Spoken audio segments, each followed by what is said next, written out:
distinguished ministers, ambassadors, briefers, and all those watching us online. I'm honored to welcome you to this high-level Arria meeting of the United Nations Security Council on media freedom in Belarus. I am the Deputy Minister of Foreign Affairs of Estonia, Irene Khan, and I now give the floor for opening remarks to Mr. Urmas Reinsalu, the Foreign Minister of Estonia. Minister Reinsalu, the floor is yours. Dear ministers, ambassadors, distinguished guests and briefers, please I apologize for not being able to be there at the studio right now and to moderate this meeting today, as I was requested to isolate after having a close contact with COVID positive. I'm truly honored to welcome you all to this high-level meeting organized by Estonia and co-sponsored by France, Ireland, Norway, the United Kingdom, the United States, Belgium, Canada, Denmark, Finland, Germany, Iceland, Latvia, Lithuania, Poland, and Ukraine. It was in September when we gathered to discuss human rights violations and abuses in Belarus committed on a massive scale. We made a promise to remain engaged with the situation and provide updates if the developments so require. Dear Belarusian people, we remain inspired by the resilience and dignity of you. Unfortunately, the state of affairs in Belarus has not improved. We are seeing an increase in brutal violence against journalists and civil activists. Free media is a guardian of the truth. Truth and independent reporting play a powerful role in supporting democracy and free elections. Today we are also honoring journalists who make serious sacrifices and have suffered unbearable circumstances in Belarus, and we pay tribute to all those working under dangerous and difficult conditions around the world. I'm honored to welcome our distinguished briefers who will bring valuable assessment and information from first-hand sources to our discussion today. It is also a real pleasure to welcome Ms. Sviatlana Tsikhanouskaya, a leader of Belarus democratic transition here in Tallinn. We had a fruitful virtual discussion earlier today, and I'm glad that she has agreed to share her observations with you. I will now hand over to our Deputy Foreign Minister, Mr. Irene Khan, who will moderate today's meeting from the studio. Thank you. Thank you, Mr. Minister. I will now briefly introduce the order of today's meeting. We have 38 speakers today, including 10 ministers, 5 vice ministers, and 5 briefers. There will be a keynote speech by Ms. Irene Khan, the United Nations Special Rapporteur on freedom of opinion and expression. This is followed by Ms. Sviatlana Tsikhanouskaya, leader of Democratic Belarus. Then our distinguished briefers will speak, and we will hear statements by co-sponsors, Security Council members, and other members of the United Nations. Our working language is English. Today's meeting is live-streamed and open to public via several channels, Facebook and YouTube. You will also find a webcast link on the website of Estonian Ministry of Foreign Affairs and the Estonian Permanent Representation to the UN. The recording will remain publicly accessible after the meeting. We will post the full version of your statements online. Please be so kind and send them to the email that you are seeing on the screen. Without further delay, allow me now to introduce our distinguished keynote speaker. I invite Ms. Irene Khan, the UN Special Rapporteur on the promotion and protection of freedom of opinion and expression, to brief us. Before taking up this position, she headed the International Development Law Organization, and she was also Secretary General of Amnesty International. Please, Ms. Khan, the floor is yours. Thank you very much, Mr. President. Excellencies, ladies and gentlemen, it is an honor to address this meeting on the critical issue of media freedom in Belarus. Freedom of opinion and expression enables the enjoyment of many other human rights, including the right to peaceful assembly, association, and participation. The enjoyment of these rights is critical to democracy, peace, and security. At the heart of freedom of expression is the right to seek, receive, and share information and ideas of all kinds, by all means and across borders. It is an individual's right, but it is also a collective right of society. Free, uncensored, and unhindered media is an essential part of that collective and individual right. Media freedom is a public good. Independent journalists provide a service to society and deserve to be protected, not targeted. The safety of journalists is a good barometer by which to measure the health of human rights in a country. An attack on media freedom is a strong indicator that other political and civil rights are also being violated and that dissenting voices are being throttled. Neither human rights nor peace and security can thrive when journalists live in fear of imprisonment or retaliation for just doing their job. Media restrictions in Belarus are not a new phenomenon, unfortunately. However, since the massive protests following the contested presidential election last year, independent media has been under severe attack. As noted by the UN High Commissioner for Human Rights, more than 400 journalists were arrested last year, many of them violently attacked, mistreated, harassed, or placed in administrative detention, and all for simply doing their job of reporting peaceful demonstrations for democracy. In August last year, the internet was shut down and access to social media disrupted, depriving people of their right to access information. 20 international media correspondents were stripped of their accreditation and independent media outlets and websites blocked. Our communication to the government at that time was blunt. Such actions are incompatible with human rights obligations under international law. In recent months, there are reports of an emerging pattern of targeted and more severe attacks against independent media. Journalists, bloggers, and other media workers continue to be arrested, convicted, fined, and imprisoned.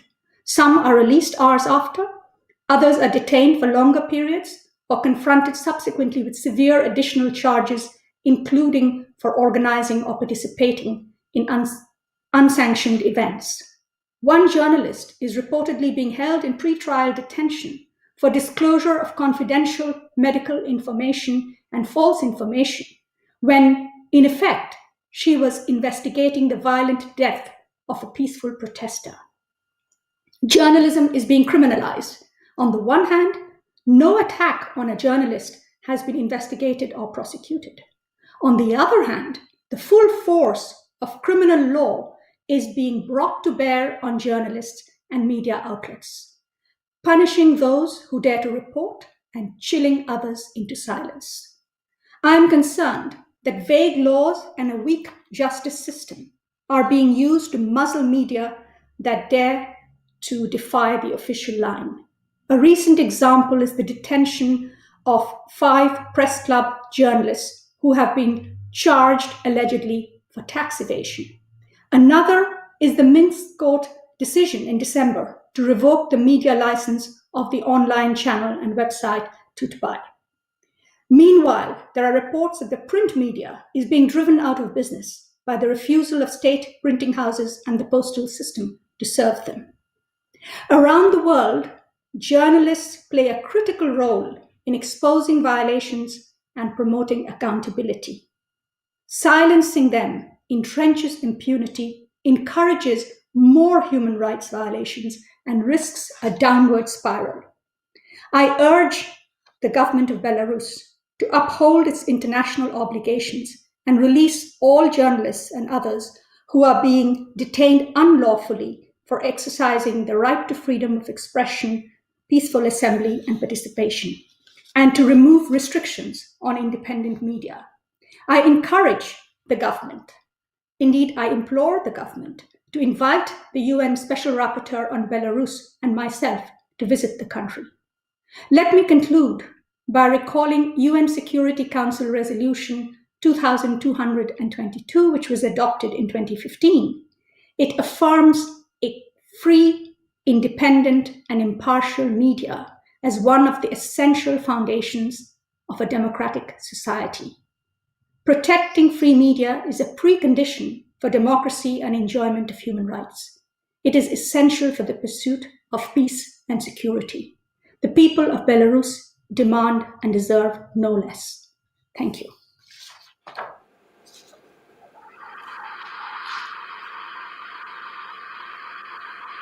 Thank you, Ms. Khan, for bringing your valuable expertise to this debate.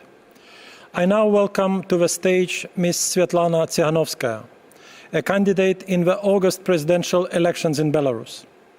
It was an honor to listen to your views at the informal Security Council meeting in September, and I'm glad to welcome you here in Tallinn today. Please, Ms. Tsikhanouskaya, you have the floor.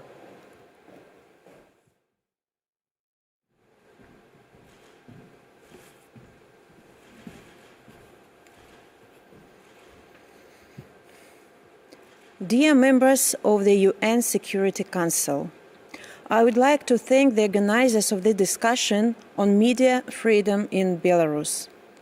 Since September, the situation in Belarus hasn't improved. It has only worsened.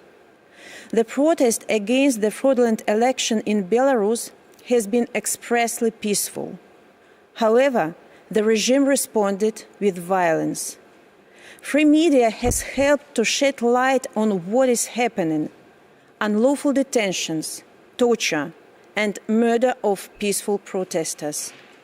And this made the media a target for Lukashenko's repression machine. In 2020, according to the Belarusian Association of Journalists, independent journalists were detained over 470 times. 97 journalists served administrative arrests. 50 media websites were blocked, and 15 journalists are currently facing false criminal charges. Among them are 3 fearless female journalists, Daria Chultsova, Katerina Andreeva, and Katerina Borisevich, who have been in prison for 2 months already. They are being charged with organizing mass protests and disclosing medical information about Roman Bondarenko, a protester killed by regime's cronies. They are only guilty of doing their job and telling the truth. Among them are 4 members of Press Club Belarus and its founder Yulia Slutskaya. Among them is well-respected journalist Andrei Alexandrov and his partner Irina Zlobina. They are guilty of doing their work to support the media and victims of political repressions. Among them is Igor Losik, administrator of a popular social media channel in Belarus. He has been on hunger strike for over a month. He is only guilty of telling the truth. My husband, Sergei Tikhanovsky, a prominent video blogger, is charged with organizing mass protests, but he is guilty of telling the truth and running for president. His 2 children and I haven't seen him for almost 8 months. Media under regime's assault is just part of the bigger picture of repression in Belarus, where more than 32,000 people have been detained, about 900 suspects in politically motivated criminal cases, 400 cases of torture reported by the UN, and 8 activists dead in relation to state violence. Not a single government official has been held responsible. In spite of this violence, Belarusians continue protesting every day. They demonstrate courage, dignity, and resilience. I call on the UN to take a vocal stand to stop the violence and lawlessness in Belarus. including censorship of media, blocking of websites, internet shutdowns, and cancellations of journalist accreditations. I call on the UN to convene a meeting of the Security Council and put Belarus on the agenda as the country is approaching 6 months of political crisis.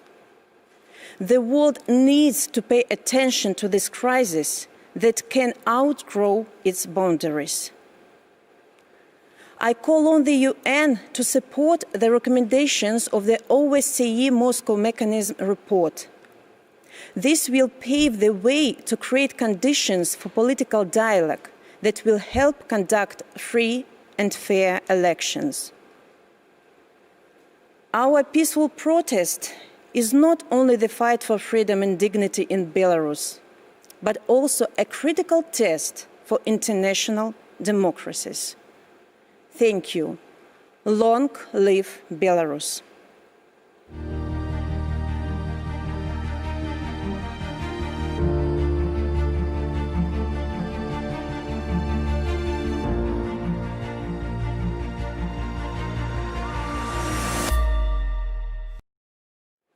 Thank you, Ms. Tsikhanouskaya, for your valuable remarks and for being with us here in Tallinn today. Our next briefer is Ambassador Pavel Latushko, former diplomat and Minister of Culture of Belarus.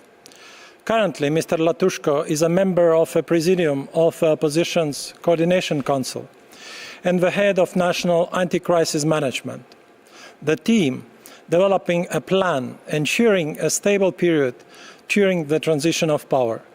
Ambassador Latushko, the floor is yours.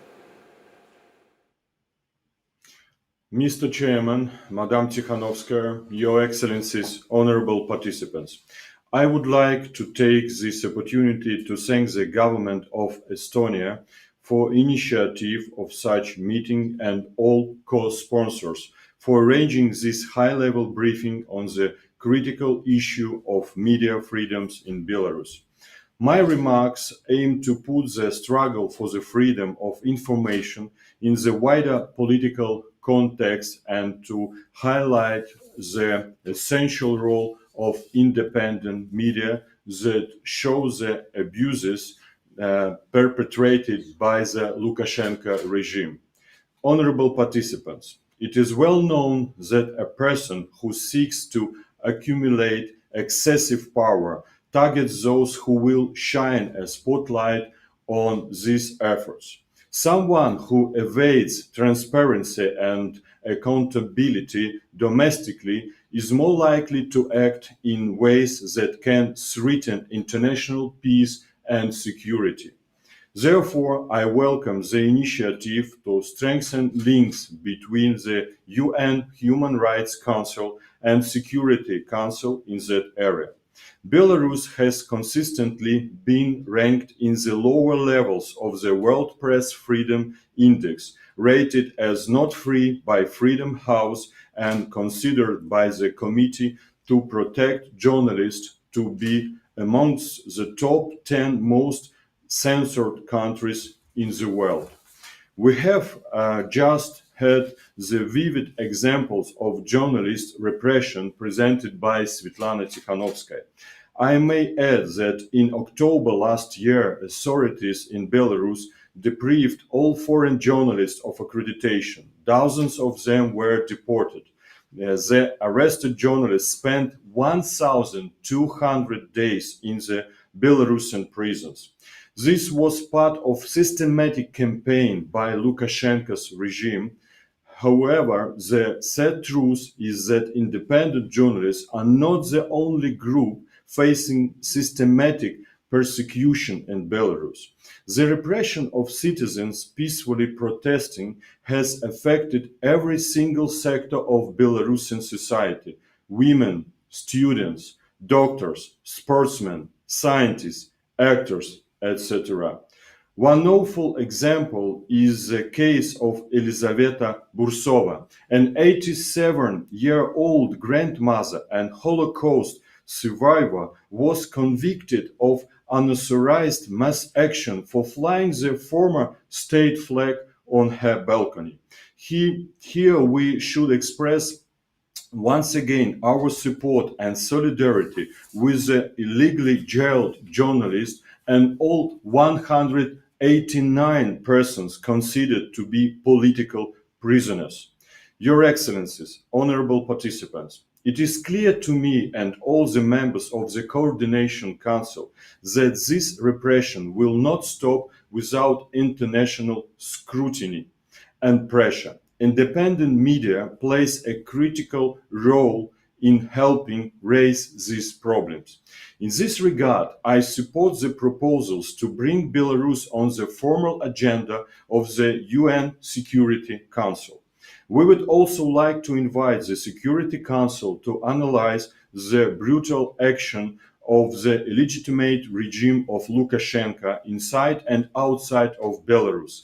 Killings, tortures, concentration camps, disappearance, etc.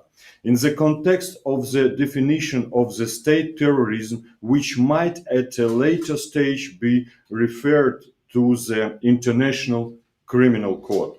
We know some people would like to portray what is happening in Belarus in a way that fits their own agenda, but which does not reflect the reality on the ground.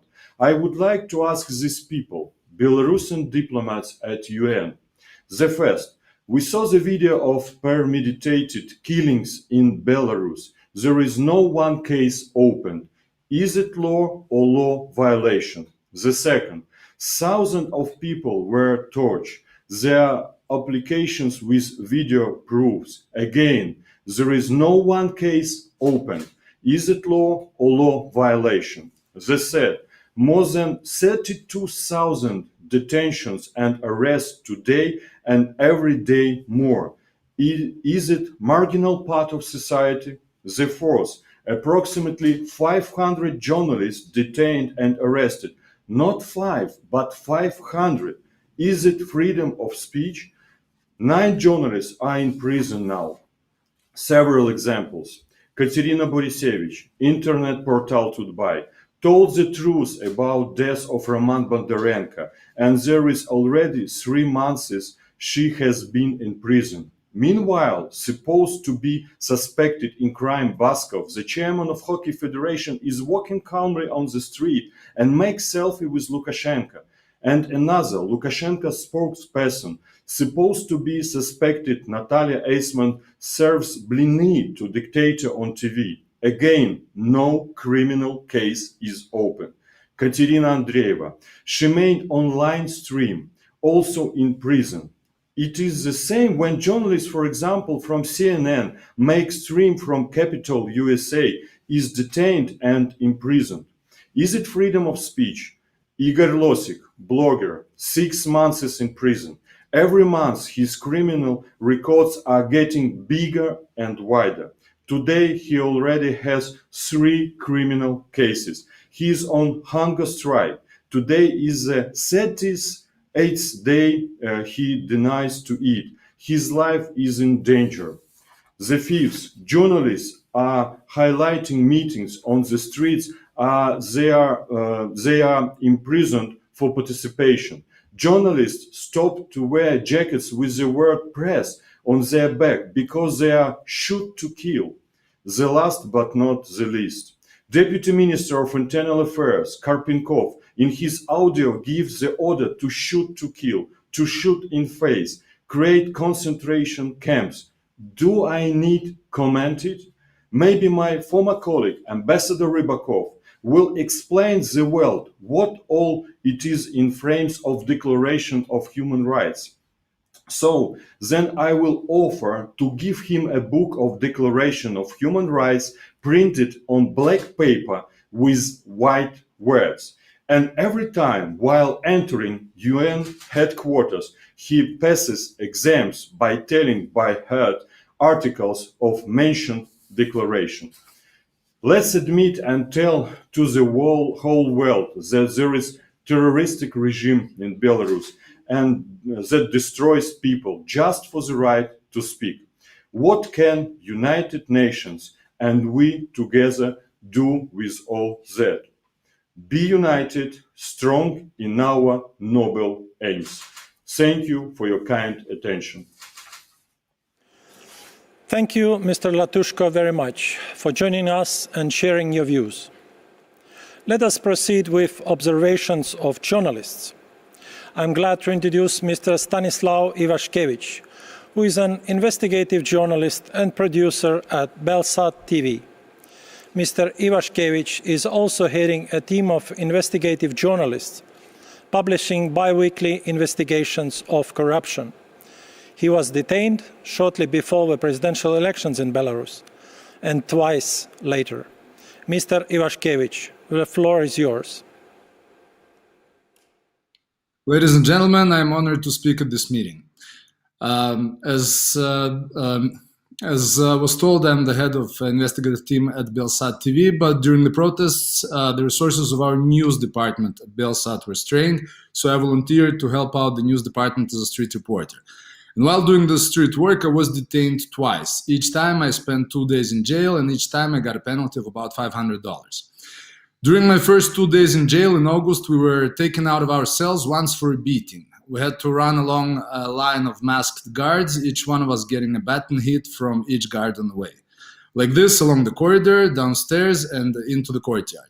A 5-minute concentrated beating in the courtyard, on our knees, hands behind our heads, and then the same way back up into the cell.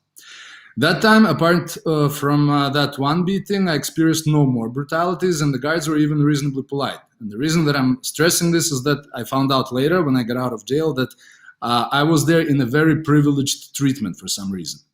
A female colleague of mine from Belsat TV, Irena Khan, who was arrested a day after me in August and put in the same jail, was subject to a number of beatings and constant humiliation from the guards. After release, she spent 6 days in the hospital where she was diagnosed with bruising of inner organs in her stomach, including bladder. She's physically recovered now, but is still seeking getting regular psychological help. In spite of all that, being in jail in August for a journalist turned out safer than continuing to work on the streets. Another female colleague of mine from Belsat TV, while working on a protest wearing a blue press vest, was shot in the back with a rubber bullet. I'm not going to name her name because she asked because of her relatives being harassed. She's now abroad. She sought medical help, filed a complaint, but 2 months later, instead of finding the shooter, the police came to her house with a search warrant saying she's a witness in a criminal case for rioting. Usually, from experience, we know this can be a transition to being arrested on criminal charges. Another female journalist, Natalia Lubniewski, reporter of Nasha Niva online newspaper, also wearing a blue press vest, was shot in the leg just above the knee. The bullet just barely missed the kneecap. There is a video where you can see that she's standing taking photos with a group of other reporters, separately from protesters, and the man in olive uniform is taking a deliberate aimed shot particularly at her from short distance. She spent 38 days in hospital. Now she's fully recovered, luckily. So these are the stories from August, and that's when journalists were treated indiscriminately from other protesters. But since September, journalists started to become prime targets for the police. That means during the street protests, the police would first seek to pick out to detain the journalists and then proceed with attacking the protesters. In November, my colleague, cameraman of Belsat TV, Dmitry Soltan, was attacked by GUBOP. This is an anti-organized crime police unit. They put a backpack over his head, broke his camera on his head, beat him with batons and kicks, dislocated his shoulder. Then he was taken to jail and got 13 days administrative arrest for rioting. His shoulder was not treated in jail for 4 days. Only after he threatened a hunger strike, they took him to the hospital where they diagnosed him with ripped, torn shoulder ligaments. Then they took him back to jail. Now, 3 months later, functionality of his arm is not restored. In the cell, he contracted coronavirus and they started a criminal case against him for rioting. I could go on and on with these individual stories, but now let me give you an idea of the scope. Mrs. Tsikhanouskaya told some numbers, but I want you to hear these numbers again, multiplying the stories I told you by these numbers. Here's a few figures from the Belarusian Association of Journalists for last year, 2020. Recorded cases of violence against 62 journalists. Detentions, almost 500, which resulted in administrative arrests of 100 journalists. Altogether, journalists spent behind bars more than 1,200 days. Journalists under criminal charges, 15. 10 of them are behind bars. One of them, she was already mentioned, is Katerina Borisevich from Tutbay internet portal. You already heard the story. A protester was beaten to death. Lukashenko said that the protester was drunk. The journalist published a medical document proving he wasn't drunk. She's now behind bars 64 days, looking into up to 3 years of prison if convicted for disclosing a medical secret. Another 2 journalists from Belsat, Katerina Bakhvalova, her TV name is Andreeva, and Daria Chultsova, more than 2 months in jail for streaming during a protest from a balcony, looking also up to 3 years in prison if convicted for inciting riots. I must point out here also that Belsat TV has been disproportionately repressed by the authorities. 1/3 of all criminal cases, 1/3 of all detentions, practically all administrative fees. The reason could be that the state-owned media, being marginalized in the internet, are still fighting for TV audience. By the way, similar story could be with the Press Club. Some of their members who are now behind bars on suspicion of tax fraud have nothing to do with finances, but they are TV journalists. This leads some to think that the trigger for attacking Press Club was their project to create internet TV with former employees of state television. But it's definitely not just about TV now. 50 news websites have been blocked last year. Editor-in-chief of Nasha Niva internet portal is under criminal investigation for libel against Deputy Minister of Internal Affairs. Tutbay, the most popular internet portal in the country, is stripped of media status. Euroradio and Radio Free Europe deprived of accreditation. The procedure of accreditation is generally untransparent and, according to the Belarusian Association of Journalists, contradicts constitutional right to freedom of speech. And I want to stress another point about the blogger Ihor Losik, who was mentioned today, who is in jail for half a year now without trial and is on hunger strike. The authorities have half a year to investigate and indict him. Now the time comes up, and what do? They give him another accusation and give themselves another half a year to hold him in prison without trial. And they can do this trick forever. Overall, the scope of repression against media is now unprecedented for Belarus, and it is getting worse by the day. Ladies and gentlemen, thank you for your attention. I convey our thanks to Mr. Ivashkevich for bringing your valuable insights to our discussion. Last but not least, I invite our last guest speaker, Ms. Garrett Brown, to make his presentation. Mr. Brown is an award-winning freelance journalist. Last year, he spent 3 months in Belarus, reporting on the elections and following protests. He stayed there until he was arrested and forced to leave by the authorities. He is also the director of an upcoming documentary on the events in Belarus. Please, Mr. Brown, you have the floor. Members of the Council, over the past 5 years, I've reported from a number of conflict zones. I was in Mosul, Iraq, as ISIS were chased out the city. I've interviewed prime ministers and presidents. When I travelled to Belarus in the run-up to last year's presidential election, I was met by a wall of optimism. Sadly, like most foreign journalists, I was unable to get accreditation. I travelled with a cover story, far from ideal, but in my profession, you do whatever you must to get to where you need to be. I'm sure you understand that. Hope was everywhere. The country felt on the cusp of change. That soon collided with the harsh reality of authoritarian rule. In Belarus, I spent more time running from gunfire than in any of the half-dozen conflict zones I've reported from. My experience of reporting whilst in Belarus was similar to what I imagined the life of a fugitive to be like. I changed where I slept almost every night. I hid my notes in case the authorities caught me. I carefully planned out my routes so as to avoid bumping into the police. A routine stop might lead to my arrest. My arrest could result in my deportation, something which eventually happened. It was months of living out of a backpack and taking the long, obscure road home. In Belarus, unaccredited journalists reporting on protests are regarded by the government as protesters themselves, and thus they are valid targets. In the Belarusian government's eyes, there is no independent line to take.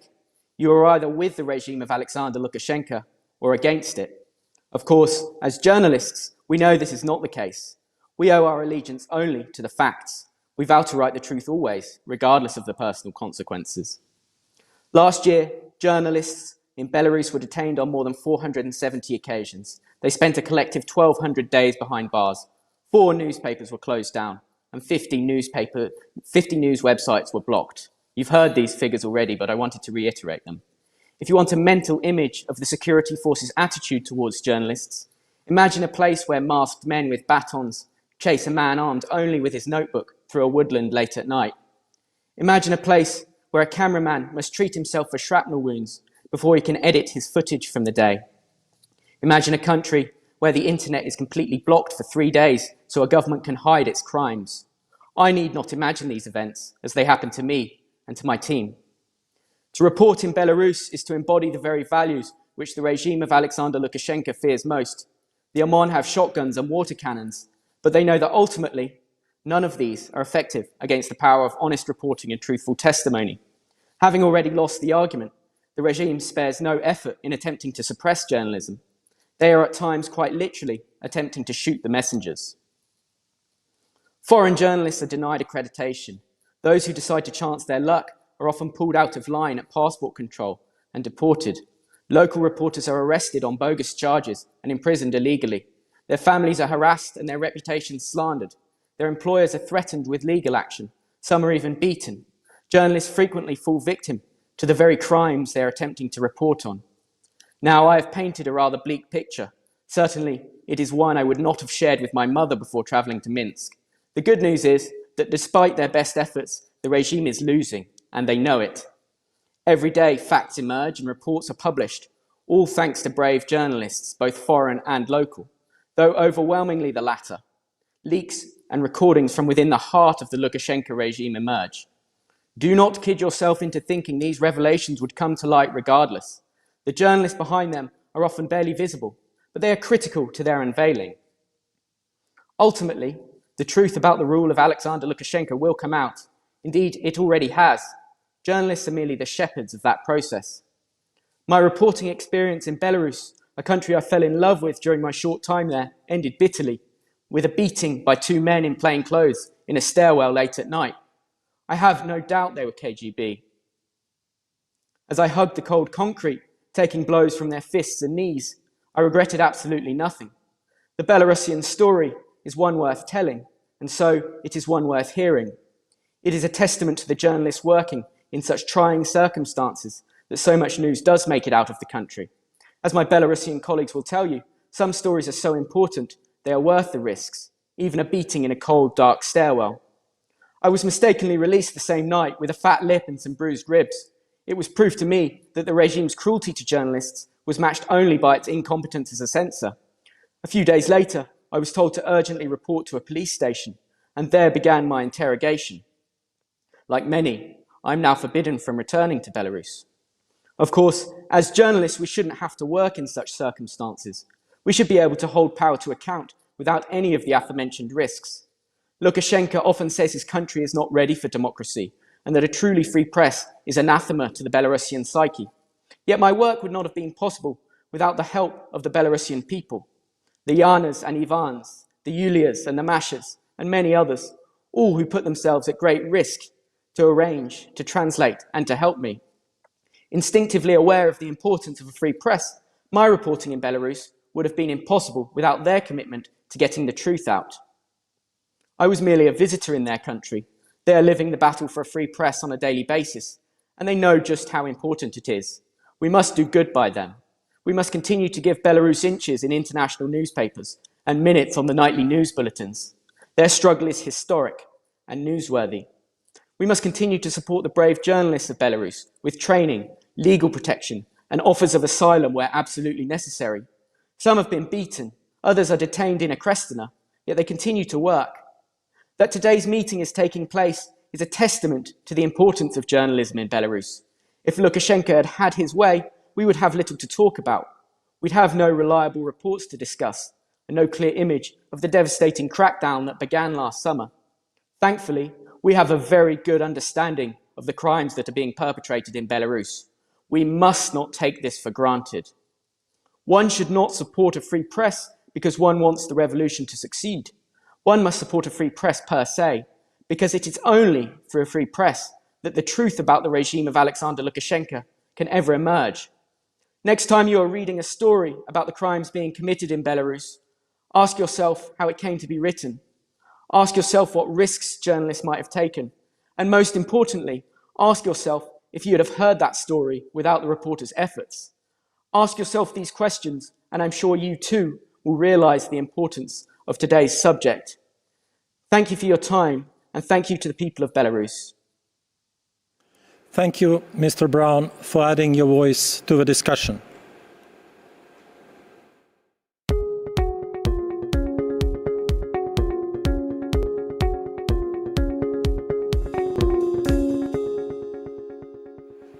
We just heard our last guest speaker. Now I invite the representatives of co-sponsoring countries to take the floor. I would now like to give the floor to Finland. His Excellency Foreign Minister Mr. Haavisto, who will deliver a statement on behalf of Nordic countries. Please. Thank you, Your Excellencies, dear colleagues, members of the Security Council, distinguished experts. I have the pleasure to deliver this statement on behalf of the Nordic countries, Denmark, Iceland, Norway, Sweden, and my own country, Finland. We welcome today's opportunity to discuss the grave violations of the rights of freedom of expression and information alongside media freedom in Belarus following the presidential elections of 9th August 2020. The situation in Belarus continues to merit the attention of the international community. I would like to initially thank the briefers for their insightful and first-hand remarks about media freedom in Belarus. In the aftermath of the presidential election, we saw journalists being beaten and detained as part of the widespread and indiscriminate violence against peaceful protesters carried out by authorities. Media, journalists and bloggers have become targets of the government's systematic repression. Foreign journalists have been denied accreditation or have been deported. Massive internet shutdowns have taken place. As summarized in the report of the OSCE Rapporteur, Professor Benedek, the freedom of the media and the safety of journalists are under massive attack. The situation is not improving. Detentions, harassment, and gross violations of human rights have become part of the daily life of journalists in Belarus. On 22nd December, the founder of the press club Belarus, Yulia Slutskaya, was arbitrarily detained, while several of her colleagues were detained hours later. If convicted, they may face several years in prison. According to all information, they were only reporting the facts of the situation in Belarus. These violations of the right to liberty and security of persons should not go unnoticed and should be condemned. The voices of the people of Belarus need to be heard. Critical voices must not be silenced. The rights to freedom of expression and information, as well as the freedom of the media, are crucial preconditions for a democratic and sustainable society. The Belarusian authorities must ensure the safety of all journalists, and persecution related to the performance of their duties must stop immediately. We call on the Belarusian authorities to immediately and unconditionally release all those arbitrarily detained. Accountability must be ensured. In closing, we will continue our strong support and stand in solidarity with the Belarusians who fight for democracy and for the brave journalists and media workers carrying out their duty and exercising their human rights and fundamental freedoms. Thank you. Thank you very much. I would now like to give the floor to United Kingdom, Minister for European Neighbourhood and the Americas, Her Excellency Ms. Morton. Thank you. Your Excellencies, ladies and gentlemen, colleagues, a free media is the beating heart of a free and fair society.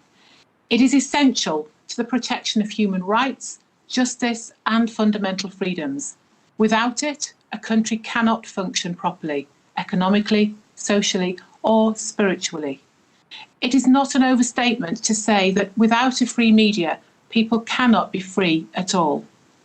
Actions by the Belarusian authorities to persecute, harass and prevent independent journalists and media organisations from performing their jobs are well documented. Since the flawed election in August last year, more than 400 incidents of persecution against journalists and media workers have been reported in Belarus. In 2020, Belarusian journalists collectively spent over 1,200 days in jail. They were just doing their job. Last month, members of the Belarus Press Club, which works to improve journalistic standards, were arrested. They now face criminal charges. Last week, Belapan, one of the leading independent media outlets, was raided by the authorities.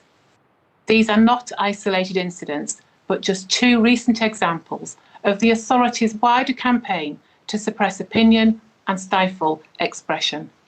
For many months now, both Belarusian and foreign journalists have come under increasing threat, forced to operate in an increasingly dangerous environment.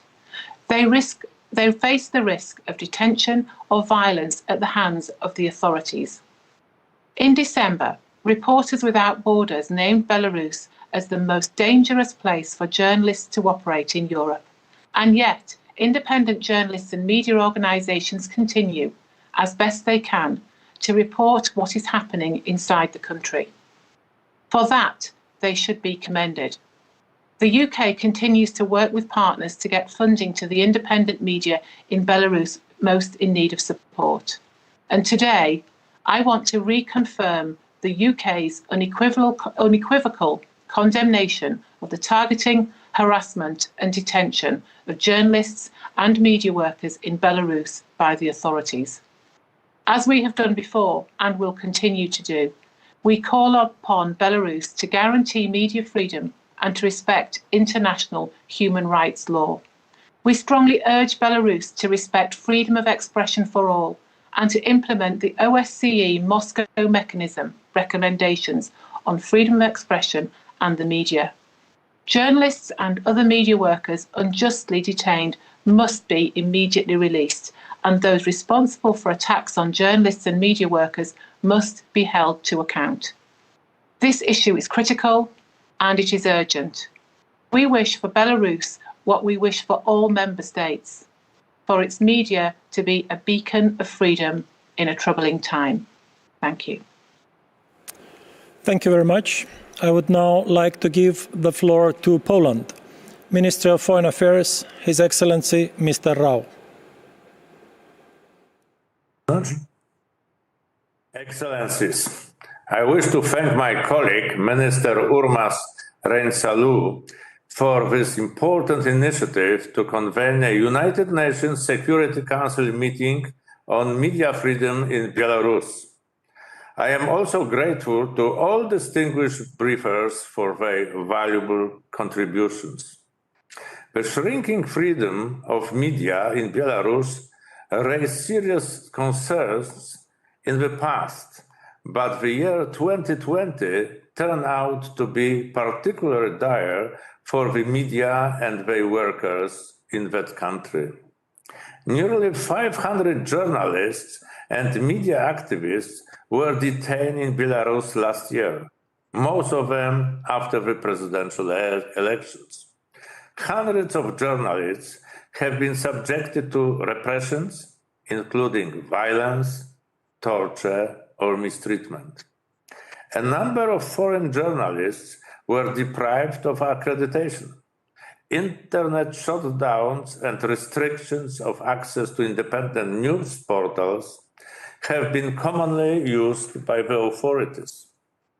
Freedom of media is essential for existence of a peaceful and democratic society. It is also a part of international human rights framework. We subscribe to the recommendations to Belarus on freedom of expression and media made by the Organization for Security and Cooperation in Europe, Moscow Mechanism Rapporteur, Professor Wolfgang Benedek. In particular, we support the call for release all journalists, media workers and bloggers, and to refrain from any persecutions related to performance of their duties. As an active member of the United Nations Human Rights Council, Poland reiterates its appeals to Belarus to fulfill its obligations under international human rights law and to ensure respect for freedom of the media and information. Moreover, it is crucial that the international community provide necessary assistance to independent media and journalists in Belarus. Poland contributes to this goal by delivering support to the independent Bielsat television and its journalists. I am sure that our today's meeting confirms the importance of media freedom in Belarus to the international community. Thank you. Thank you very much. I would now like to give the floor to Ireland, Minister of State for European Affairs, His Excellency Mr. Bryan. Thank you, Minister Rentselu, for convening today's very important meeting on media freedom in Belarus. Almost 6 months on from the fraudulent elections in Belarus, the human rights situation is appalling. Today we have had graphic and terrible first-hand accounts from our briefers, our brave briefers, particularly journalists, Gareth Brown and Stanislaw Ivankevich. They highlight the stark reality on the ground. Despite repeated calls from the international community for an end to repression, we have seen the use of state violence against peaceful protesters, indiscriminate detentions, and curtailments on the freedom of assembly and media freedoms. Ireland unreservedly condemns these violations and calls for their immediate cessation. Ongoing and grave violations of media freedoms are particular cause for concern. Freedom of expression and association are fundamental human rights, guaranteed to all, and are an essential foundation of an open, democratic, inclusive society. The international community must continue to press the Belarusian authorities to respect these fundamental freedoms and to insist unequivocally on the protection of the Belarusian people's human rights. I am deeply troubled that, according to the Belarusian Association of Journalists, that there have been 477 detentions of journalists last year. They were detained for doing their jobs. Reports of torture and ill treatment of detainees, which includes journalists and media workers, are also very concerning and must be appropriately investigated. Ireland again calls for the Belarusian authorities to allow journalists and media organisations to conduct their important work free from harassment, intimidation and fear. We also call for an end to indiscriminate detentions and for the immediate and unconditional release of all those who have been unjustly detained, including journalists and political prisoners. We are also deeply concerned at the revocation of the accreditations of foreign media personnel, which we have heard about today. It is vital that the people of Belarus have access to impartial, independent information about events in their country. Stripping international journalists of their accreditation undermines the ability of domestic and international observers to have an objective view on the events on the ground. The Belarusian authorities need to revoke this decision and allow open access to international journalists. State media also has a role to play. Public service broadcasting provides an invaluable service to democracy and is critical to ensuring an informed citizenry. State media has a responsibility to report truthfully and honestly, including on human rights violations where they happen. Partial and total internet shutdowns, as well as targeted content blocking, continue to occur in Belarus and are totally unacceptable. Ireland urges Belarus to refrain from imposing such restrictions and to ensure access to a free internet. As a founding member of the Freedom Online Coalition, Ireland believes that the human rights we enjoy must also be protected online. The internet and social media have revolutionised the free flow of information and knowledge and have played an important role in documenting human rights abuses and violations. The future of Belarus is for its people to decide, without external influence. To do that, they must access the information provided by journalists and media organisations who can carry out their work without fear or without intimidation. Finally, I want to reaffirm Ireland's unwavering support for sustainable, democratic and peaceful resolution of the current crisis. The OSCE Chair in Office has maintained the offer to facilitate a meaningful national dialogue. This offer is made in good faith, and we again urge the Belarusian authorities to grasp this opportunity. Thank you. Thank you very much. I would now like to give the floor to Latvia. Minister of Foreign Affairs, His Excellency Mr. Rinkevich.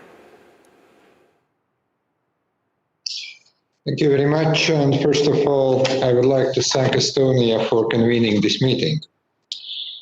Latvia supports democratic rule of law-based Belarus, and we stand by its people. The situation in Belarus remains a great concern to us, as it should be to the whole international community. Almost half a year after the rigged presidential elections in Belarus, most serious human rights abuses continue. These include unlawful detention and harassment and physical and mental torture.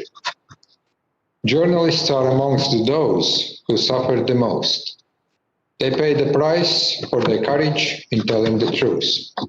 According to the Belarusian Association of Journalists, almost 500 detentions of journalists have taken place in Belarus since the elections. Altogether, journalists have spent more than 1,200 days behind bars. Criminal charges have been brought against 15 journalists. Numerous others have faced administrative ones. A comprehensive campaign aims to restrict media freedom online. More than 50 websites have been censored or outright blocked. Mr. Chair, my government provides continuous assistance to Belarusian independent journalists and media workers via Latvia's NGOs. We offer rehabilitation in a safe environment, psychological support, and safety training to them. We contribute financially to Belarus civil society by means of the European Endowment for Democracy. We regularly consider additional assistance measures.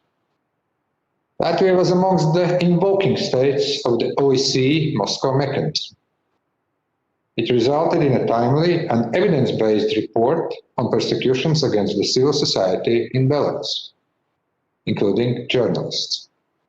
We have been pushing for this issue to remain high on the agenda of various United Nations formats and the Media Freedom Coalition. Yet so much more needs to be done. We must keep sharp political focus on the situation in Belarus and do everything possible to support freedom of expression in this country. This includes both bilateral pressure on the Belarusian authorities, coordinated action in the international fora, and most importantly, continuous moral and practical support to Belarusian civil society's activities. Latvia looks forward to the UN Commissioner for Human Rights report on the situation in Belarus, to be published in February. We believe that the logical next step to this report would be establishment of an international body for an in-depth investigation of human rights violations in Belarus. Like-minded states within the Council must push for the creation of such an investigative body already in the upcoming Council session. Time is of the essence here. I thank you very much for the presentation. Thank you very much. I would now like to give the floor to Lithuania. Minister of Foreign Affairs, His Excellency Mr. Landsbergis.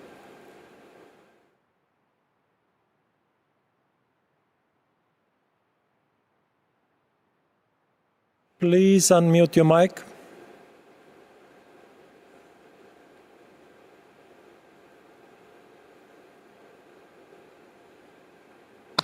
Can you hear me? Yes. Okay, thank you. Mr. President, I would like to thank Estonia for convening this important meeting. Systematic violations of human rights and abuses against journalists persisted in Belarus before the stolen elections, and they expanded after them. More than 400 journalists and media workers were arrested last year, some of them still being held in custody. Ihar Losik, a blogger, a creator of social media channel, is in custody since June last year, despite the strong demands of the international community to release him.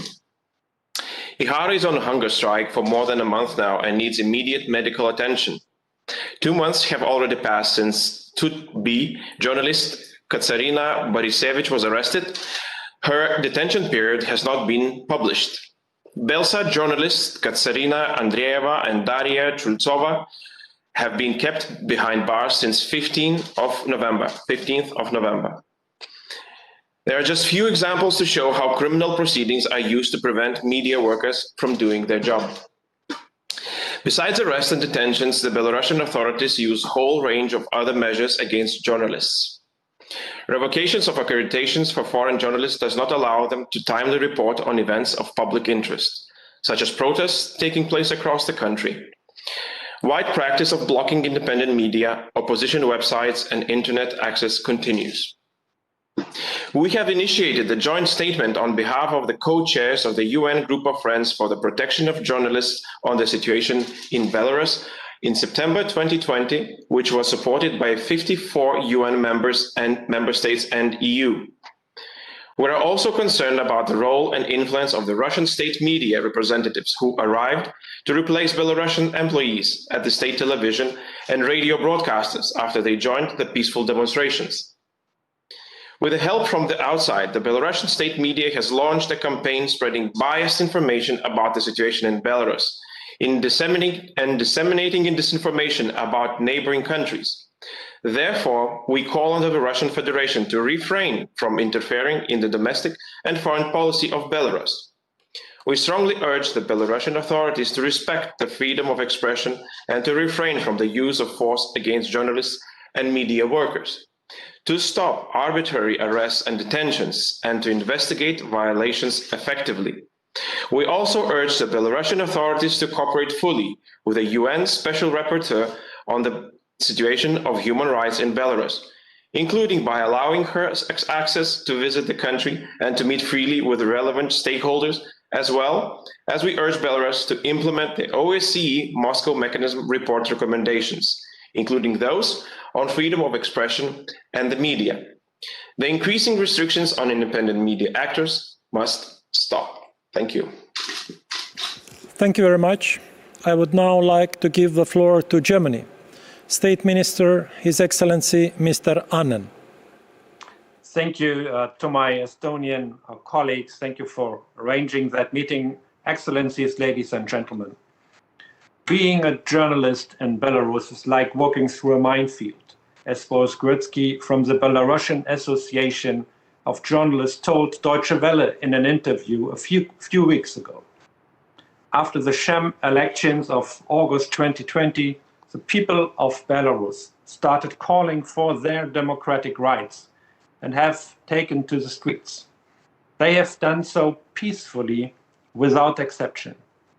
And courageous journalists have covered these protests. They have been speaking truth to power. Independent journalism and journalists are facing restrictions, suppression, and prosecution. Members of the media have faced brutal violence, mass arrests, loss of accreditation, and personal and professional prosecution. Just some recent examples. The arrests and investigations against leading members of the Press Club Belarus under tax evasion charges, as well as against the former deputy director of the independent media outlet Belapan, Andrei Alexandrov. Bloggers have been threatened and arrested. Igor Losik, for example, a Belarusian blogger detained already in June 2020, had his pre-trial detention arbitrarily extended in mid-December, which is why he went on hunger strike. By now, his health and life are in jeopardy. The prosecution of both peaceful demonstrators and the press must stop. We condemn in the strongest terms any attacks against journalists and the free press in Belarus. They are a violation of universal human rights and fundamental freedoms, as well as of the OSCE standards that Belarus has promised to adhere to. Despite the personal risk and dangers, Belarusian journalists have continued doing their job. They keep informing the people of Belarus and the world about the violent repression peaceful protesters are exposed to by the government and security forces. These journalists are showing immense courage and determination in order to shed a light on the most gruesome situation in the heart of Europe. And I would like to thank our briefers today for bringing the dire and urgent situation of the brave journalists of Belarus to the attention of the Security Council and the wider UN membership. The journalists and media personnel deserve our gratitude. But what they need more is our action. The European Union has, as you know, imposed sanctions against individuals and entities in Belarus who are part of the crackdown and violence against peaceful protesters in the media. We need to collect evidence and establish a mechanism to be able to hold those responsible for the violence and human rights violations to account. This is one key request in the report by Professor Benedek that was commissioned by 17 OSCE participating states and supported by Germany. And we need to support and shelter journalists under attack. Therefore, the German government has launched an action plan, Civil Society Belarus, comprising programs and measures to support those who are in need, amongst them independent journalists and media workers.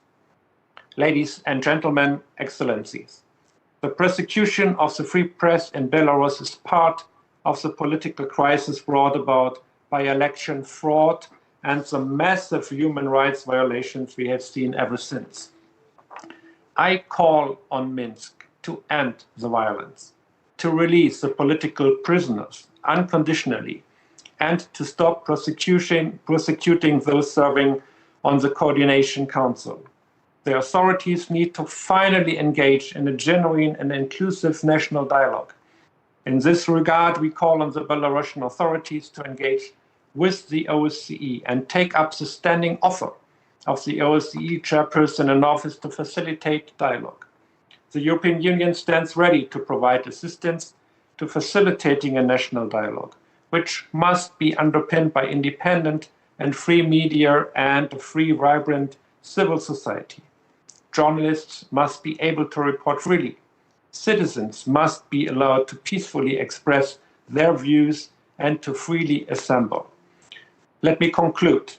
Germany will continue to stand with the people of Belarus in the pursuit of their democratic rights. Thank you very much. Thank you very much. I would now like to give the floor to Norway, Permanent Representative, Her Excellency Ms. Juul.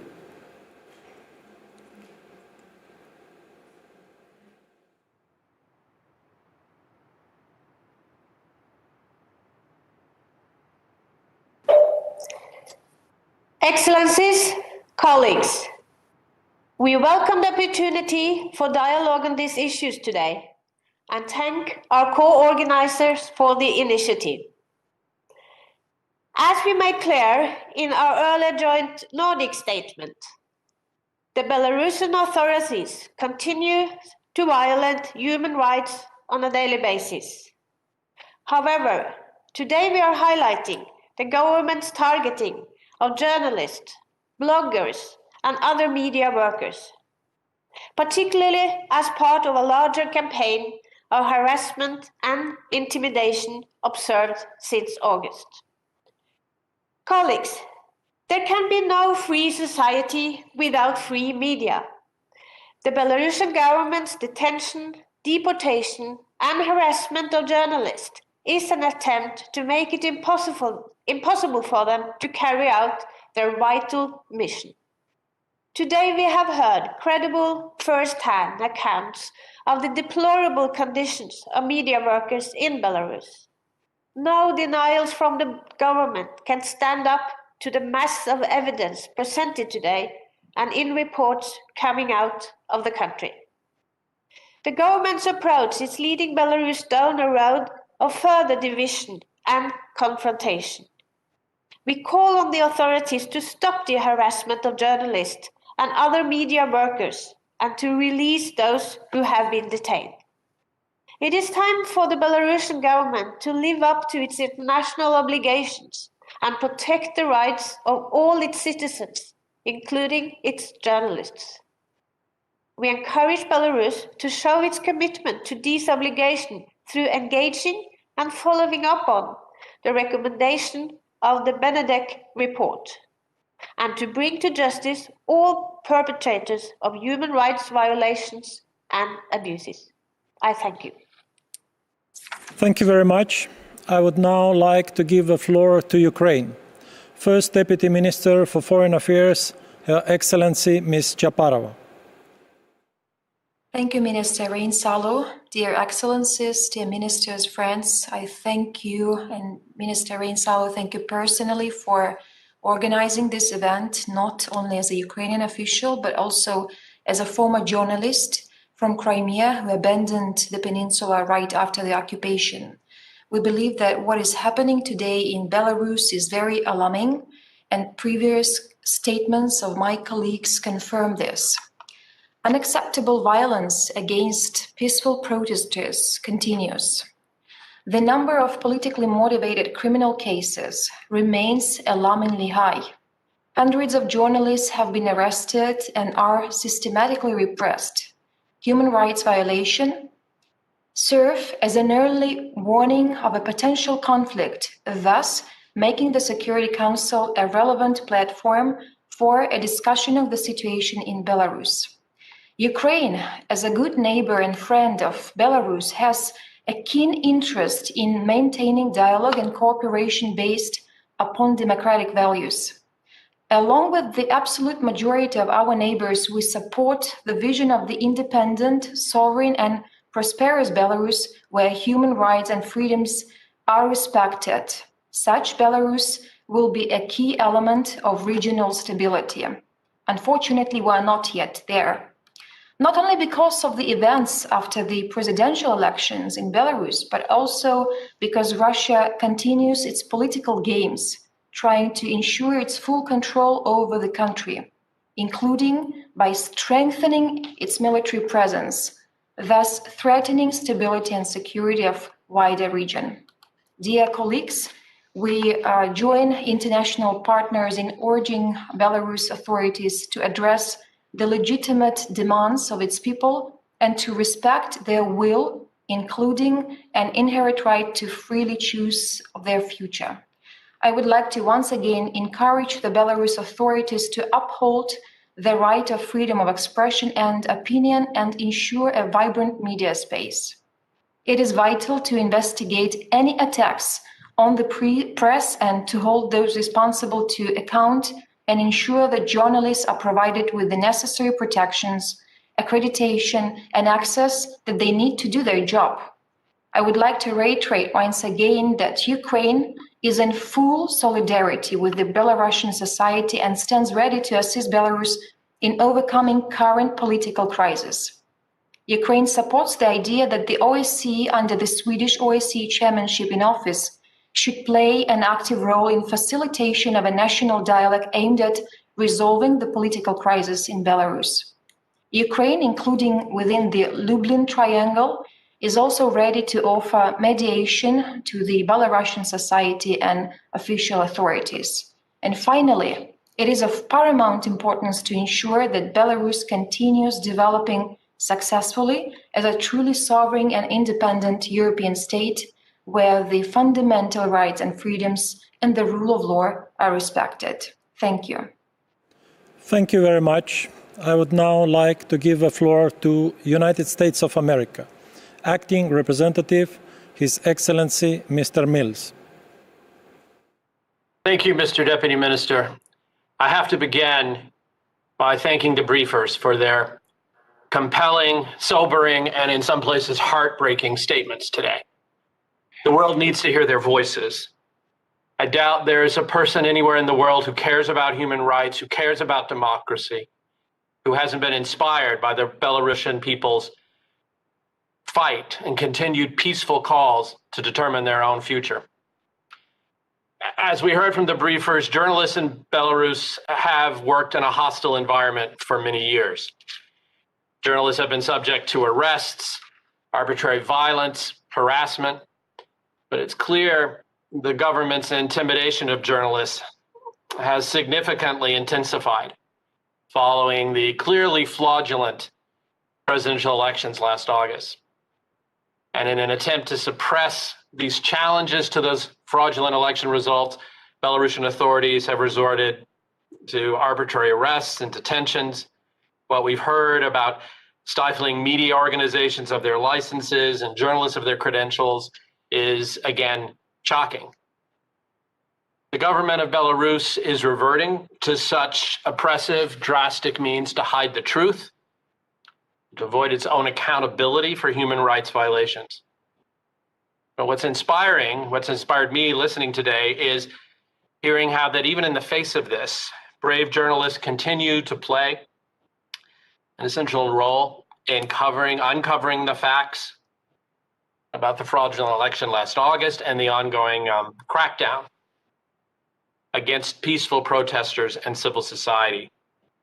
The United States joins others who have spoken in applauding the courage of independent journalists and the media workers in Belarus who continue to do their work in the face of such grave and personal risks. Let me add our voice as well. The United States is particularly troubled by the long-standing detention without charges of Ihar Losik, as well as the recent detentions of Andrei Alyasantro, the Press Club Belarus associates, and others. These are really just the latest examples of the Belarusian authorities' contempt for media freedom. The United States calls on the government of Belarus to immediately release all journalists that have been imprisoned for their work.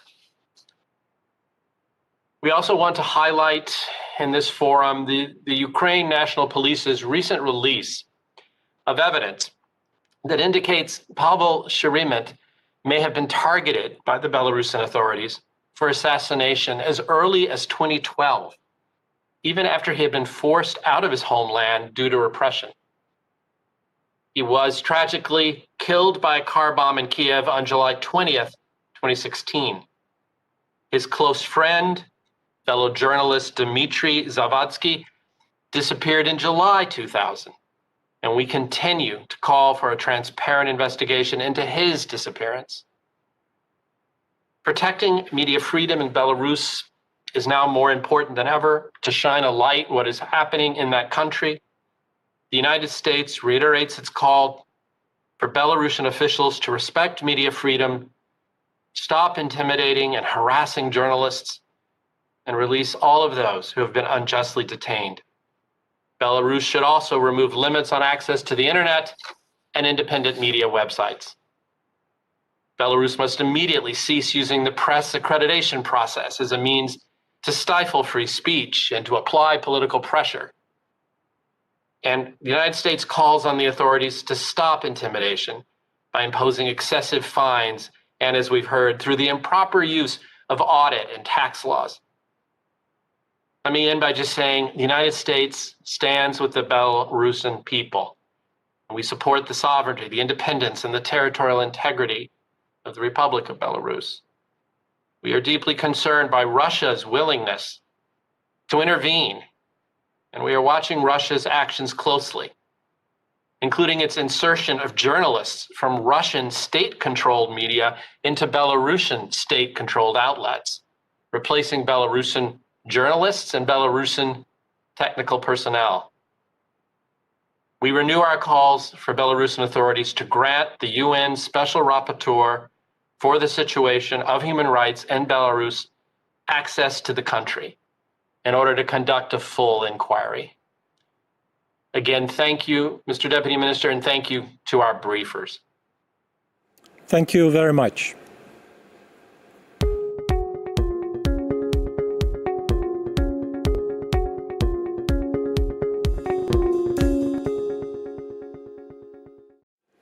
Next speaker is Belgium. Permanent Representative, His Excellency, Mr. Kredelka. Thank you very much. I would like to thank very much today our European Union fellow member state, l'Estonie, for organizing this important meeting, as well as the briefers for sharing their insights with us. Their interventions paint a bleak picture of the deteriorating human rights situation in Belarus, particularly illustrated by today's topic, the freedom of media. Since the elections in Belarus, which were neither free nor fair, the Belarusian government has persistently ignored the call of the Belarusian people for democratic change. Systematic human rights abuses continue to be committed by Belarusian security forces, as confirmed by the report of Mr. Wolfgang Benedek, rapporteur under the OSCE Moscow mechanism. Belgium calls for the full implementation of his recommendations. Several United Nations human rights experts, colleagues, also strongly condemned the increased reported mass detentions, intimidation, and torture in their statement of the 19th of November last year. Today, I would like to recall the joint statement on the protection of journalists in Belarus of the 28th of September 2020, co-signed by my country, Belgium. We strongly condemn all attacks on the freedom of media, both online and offline. We reiterate our call on the Belarusian authorities to immediately put an end to the violent crackdown on journalists and media workers, and to unconditionally and immediately release those detained. The Belarusian authorities must provide an enabling environment for journalists and media workers, including international journalists. We further call for full accountability by ensuring independent investigations into all allegations of human rights violations and abuses, access to justice, and redress for victims. Finally, Belgium calls for the full cooperation with the Special Rapporteur on the situation of human rights in Belarus, Madame Anaïs Marin, as well as with Madame Irene Khan, who has given us a very interesting briefing this morning. Free, independent, and pluralistic media are a cornerstone of any functioning democracy and are essential for the protection of all other human rights. Not only is the respect for and observance of human rights a key principle of our organization, but it is also a driver for peace and stability. Human rights violations, such as attacks on the media, can therefore be an indicator for potential conflict. Recognizing them in time allows us to help prevent conflicts from erupting. Belgium, therefore, strongly encourages the further coordination and development of synergies between the various stakeholders, including the UN Security Council and the Human Rights Council. A democratic transition in Belarus, which would allow Belarusian citizens to shape the future they want for their country, requires the full respect of the human rights and fundamental freedoms of Belarusian citizens, including the freedoms of assembly, media, and expression. As a member of the European Union and of OSCE, Belgium will continue to support a democratic, independent, sovereign, prosperous, and stable Belarus. And I thank you for your attention. Thank you very much. I would now like to give the floor to Canada. Permanent Representative, His Excellency, Mr. Ray. Thank you very much. I'd like to thank Estonia very much for bringing us together yet again. The last time we met, it was to discuss with Mr. Benedict his report, which I think was a critical advance in providing us information and evidence that we needed in order to deal with the extent of the crisis in Belarus. It's been 6 months since the election, which, as Ambassador Mills quite rightly pointed out, was a fraudulent election. It was an election in which the voice of the Belarusian people was not able to be expressed, and in which the real social and economic and political change that was clearly the will of the Belarusian people was not able to be put into effect. Instead, we've seen in the last 6 months the most extraordinary courage on the part of the Belarusian people as they have continued to demonstrate and to express themselves as best they can in the face of an unprecedented crackdown and a repression of freedom and a repression of the rights of all the people, but in particular the crackdown targeting journalists and those who work in the media. And I think all of us know that we disagree with some things that are written and expressed. We disagree with comments that we see in newspapers or on television or on the internet. But the point is, we don't shut it down. We don't lock people up. We don't torture people because they're expressing their opinion. Canada has taken this issue of media freedom in particular very seriously. We joined with the United Kingdom to establish the Media Freedom Coalition. We had our second global conference in last November. And ironically, at this same conference, we were very proud to bestow the first Canada-UK Media Freedom Award to the Belarusian Association of Journalists, because they have led the way in demonstrating their particular courage and determination to tell the truth. And that is, I think, what hurts authoritarian and repressive regimes more than anything else. As George Orwell once said, sometimes telling the truth just by itself can be seen as a revolutionary act. And that's how serious it now is in Belarus. There is no freedom. There's no freedom of speech.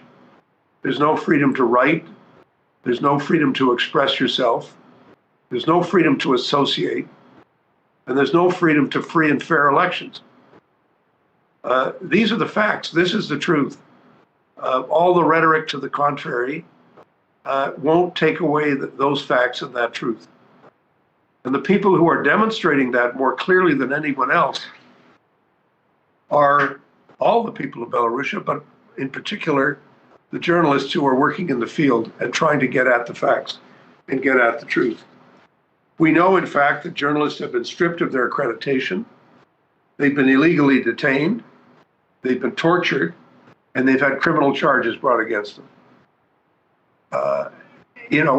I think it's important that we meet like this and we speak to each other about how strongly not only we feel about this, but what we know about it, and to what extent we know that this crackdown is fundamental to what regimes like Belarus, like the interference and the intervention, as Ambassador Mills has pointed out, of Russia. Authoritarianism can't continue to pretend that what they're doing has no cost and has no consequence. And we shall continue to do whatever we can to uphold the rule of law, to uphold the principles of democracy, and to continue to work with our friends and neighbors, with those who are the friends and neighbors of Belarus. And Canada is very proud to stand with you and to be with you and to take whatever measures we can to ensure that democracy and freedom and the rule of law and the right to speak and the right to express yourself and the right to be a professional who cares about the truth, that those things are maintained. These events will not be forgotten. And we stand with the people of Belarus, and in particular, we stand for media freedom in Belarus. Thanks for this opportunity. Thank you very much. I would now like to give the floor to France. Deputy Permanent Representative, Her Excellency Ms. Brodeur. Please unmute your mic.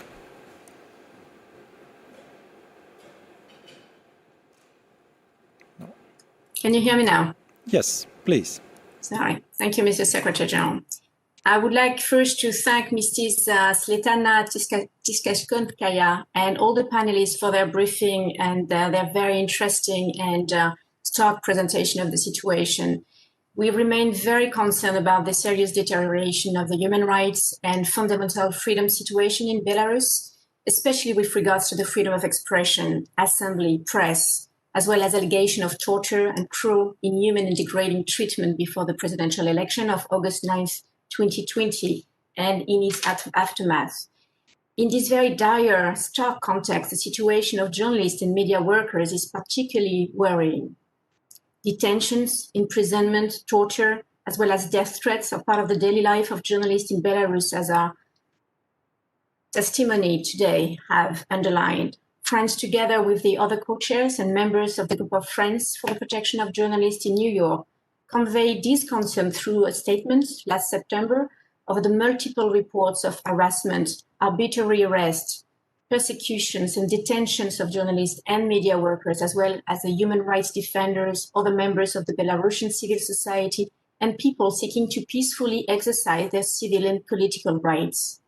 According to the recent report by Reporters Sans Frontières, Belarus has confirmed its status as Europe's most dangerous country for journalists. So we call on the Belarusian authorities to immediately end their assaults on journalists and media workers, release those unjustly detained, and account for those reported missing.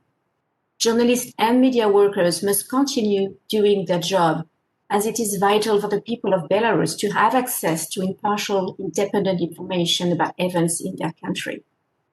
France supports the aspirations of the Belarusian people for freedom, sovereignty, and respect for their rights. Therefore, it has supported the activation of the OSCE Moscow mechanism.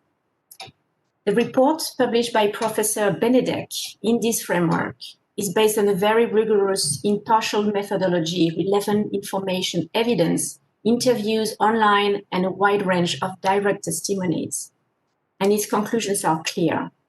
Systematic violations of human rights and fundamental freedoms have been committed by the Belarusian security forces, in particular against human rights defenders, opponents, journalists, members of civil society in response to peaceful demonstration and protest.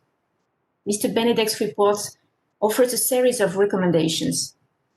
First of all, to cancel the August 9th election due to frauds at all stages of the process, to organize new elections in accordance with international standards and monitoring, to cease violence, and to release immediately and unconditionally all political prisoners, as well as ensuring the safety of all journalists and media workers.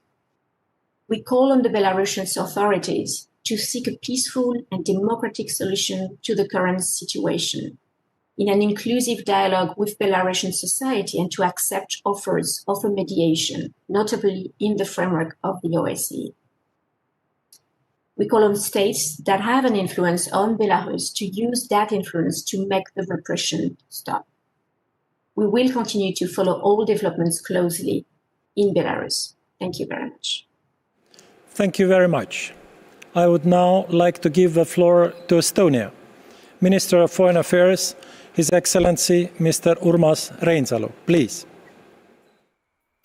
Dear colleagues, distinguished briefers, audience online, and people of Belarus. The presentations we heard today confirm a sad truth. The ruling regime in Belarus continues to use brutal violence against its citizens.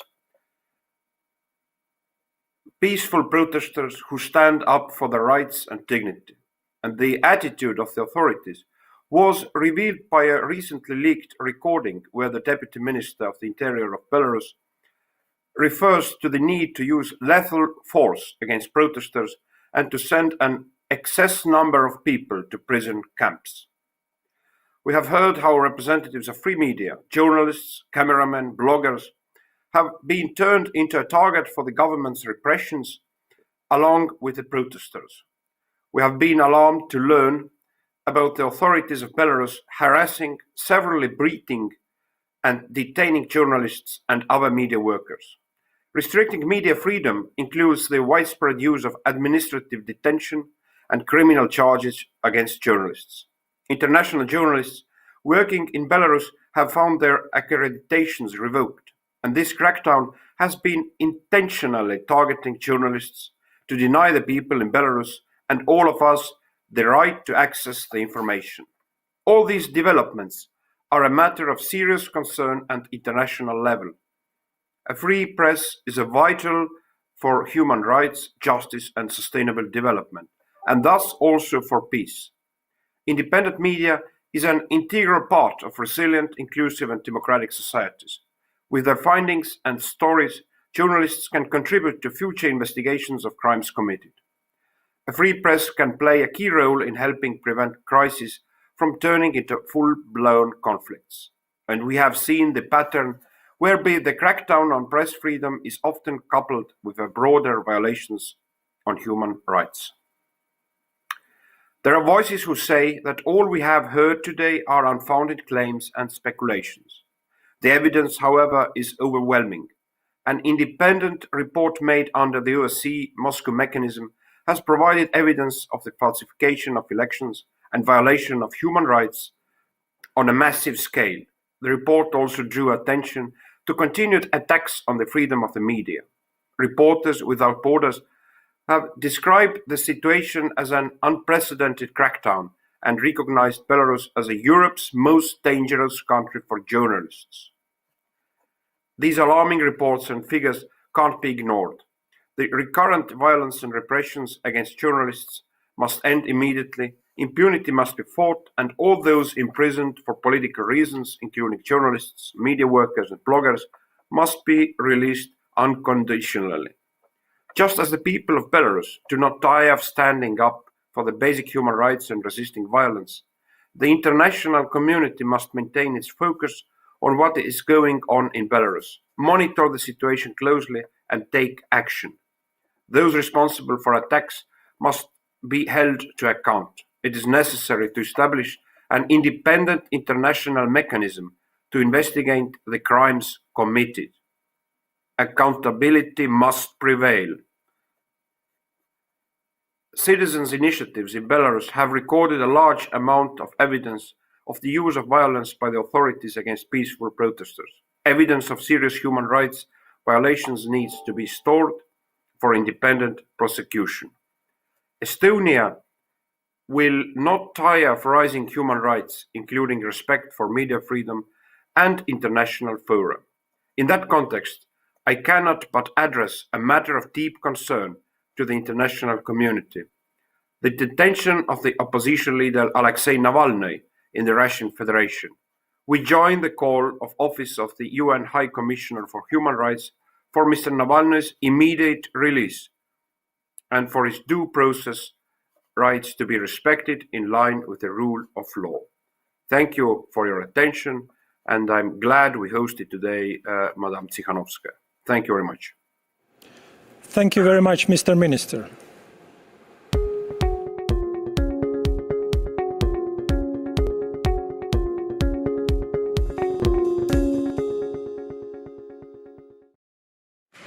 Allow me now to invite the representatives of the Security Council members to take the floor. I would now like to give the floor to Russia. His Excellency, Permanent Representative, Mr. Nebenzia, please.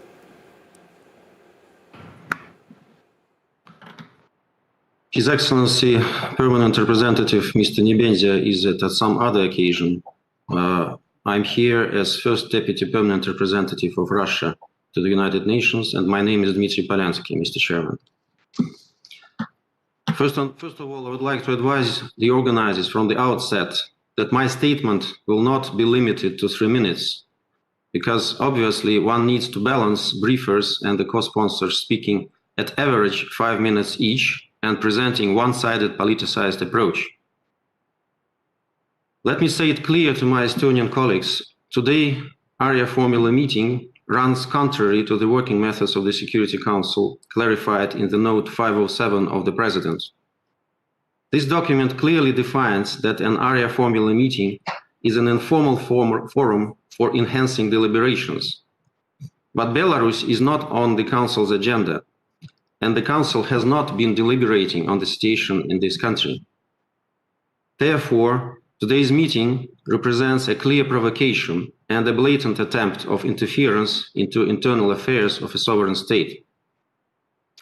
I was also impressed by the way our Estonian hosts summed up the outcome of this meeting, even without listening to all Security Council members and Belarus itself. This novelty clearly shows that you don't need open discussion on this topic, but rather an illusion of international unity and a chorus of like-minded states. I was also very much surprised to learn that Mr. Navalny is also a Belarusian journalist. Maybe you should correct your files. Let me ask our Estonian friends a question. As you know, Arria formulas are supposed to be interactive meetings. Are you deliberately creating a precedent of discussing in this format internal country-specific situations which do not even slightly jeopardize international peace and security? because if you do, there are many more much interesting cases to study. Situation when a losing side doesn't accept the results of elections and claims that they were fraudulent and rigged is not rare in international practice. We all have been living for quite some time already when in our host country the outgoing president refused to concede his defeat and claimed widespread election fraud. And according to the opinion polls, he is supported in these claims by at least 1/3 of the population. Should we be discussing this issue in Arria Formula meeting, given the fact that any potential unrest may affect UN headquarters? There are further similarities in US and Belarus cases. The losing side instigates popular protests, but there is a big difference in how these cases are presented by the Western media. Whereas actions here are characterized as criminal, the actions of Belarusian opposition are being praised and its appeals are supported with sanctions, while self-proclaimed leaders are being presented as legitimate leaders of the country, a la Guaido. How can such blatant double standards be explained? Do we have somewhere a list of bad countries where our Western colleagues by default support anti-government protests and actions, and good ones where authorities are always right? Why do you pay exaggerated attention to such situations in only certain countries and dismiss similar cases in the US, France, UK, Germany, and Estonia itself, by the way? Why do you try to baselessly cite foreign interference in the situations of unrest in the countries of so-called liberal democracies and consider your open interference in internal affairs of other states as a normal thing? In the case of Belarus, Estonia, Latvia, Lithuania, Poland immediately condemn government's actions to protect constitutional law and order, and not just support opposition figures, but give shelter to them. Claim that Mrs. Tsikhanouskaya allegedly received 80% of votes are presented as proven facts without any proof of this whatsoever. Opposition openly receives foreign financing, disseminates appeals on social media for further unrest and even assassination of the members of the police and their families. Moreover, Western countries openly finance and support some Belarusian media. We heard a number of confirmations of this today. Don't you realize that such support deprives them from independence and de facto renders them your mouthpiece? Would such practice be tolerated in your countries? Organizers might claim that today's topic is not situation in Belarus after the presidential elections, but media freedom in this country. I would reply to this, that there are problems with media in many countries. Almost no one is immune. There are special international bodies and organizations that issue reports and prepare documents on these facts. Why then an Arria Formula meeting of the Security Council? And once again, there are much more resonant situations with media freedom that might deserve better attention. It's enough to remember outgoing President Trump's complete media blockage without any legal reasons, with his social media accounts suspended by decisions of several non-elected personalities in clear violation of freedom of speech.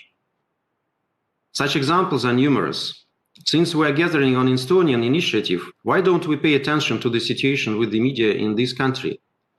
There are a lot of things to be mentioned in this regard, as Stalin, together with his Baltic neighbors, has been involved for more than a decade in a kind of crusade against media freedom, namely domestic and foreign Russian-speaking media. Various methods of administrative pressure and other repressions against politicians, public figures, human rights activists, and journalists who represent a different point of view from the official one, as well as defend the rights of Russian-speaking community, are enforced. The local mass media is de facto heavily censored. To give you a fresh example, the Sputnik Estonia media agency has been closed since January 1, 2020. Doesn't it hinder the free flow of information and seriously undermine the international community's objective view of Estonia, as you put it in your concept note to today's meeting? Since March 20, 2020, under pressure from state and law enforcement agencies, the daily news TV program News of Estonia on the first Baltic channel has ceased to be broadcast. Almost all Russian media outlets operating in Estonia, as well as local Russian language media, face similar problems. It is almost impossible for a Russian news agency to open a bank account in the country. The most common form of discrimination is a formal refusal of accreditation for official national and international events, and a boycott by state authorities.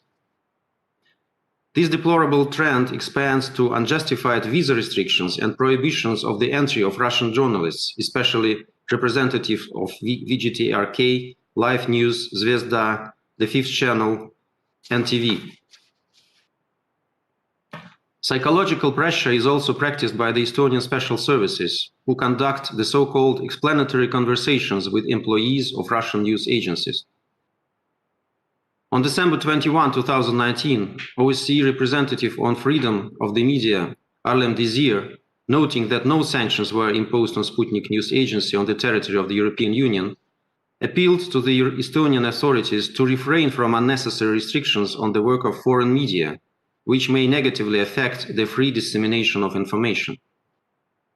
The European Federation of Journalists called on Tallinn to avoid arbitrary interpretations of EU restrictions and unnecessary restrictions on the agency's work. According to the Secretary General of the Federation, Ricardo Gutierrez, we are talking about an excessive interpretation of European sanctions.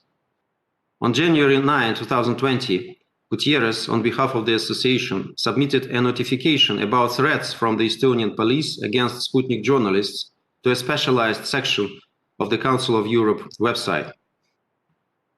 Given all the above-mentioned facts, wouldn't it be logical for today's briefer, Mrs. Irene Khan, to pay attention to the abuses of media freedom in Estonia and not to let this country escape well-deserved international condemnation?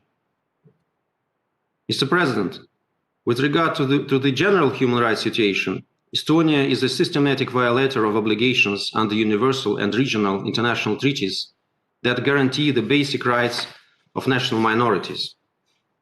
The Russian-speaking community of Estonia is about 30% of its population, around 365,000 people. In fact, it cannot even be considered as a minority in conventional sense, but rather a state-constituted nation, bearing in mind the size of the community and its historical role in nation building.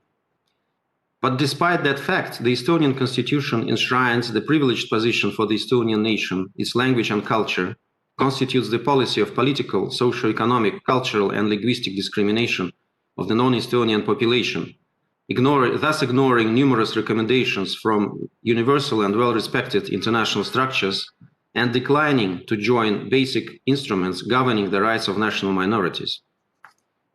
One of the main human rights problems in Estonia is the preservation of mass statelessness. Estonia is among the top 10 countries in the world with the largest number of so-called non-citizens, 69,000 people today, which is about 6% of the population, the vast majority of whom are Russians, and their descendants are deprived of basic rights in this country.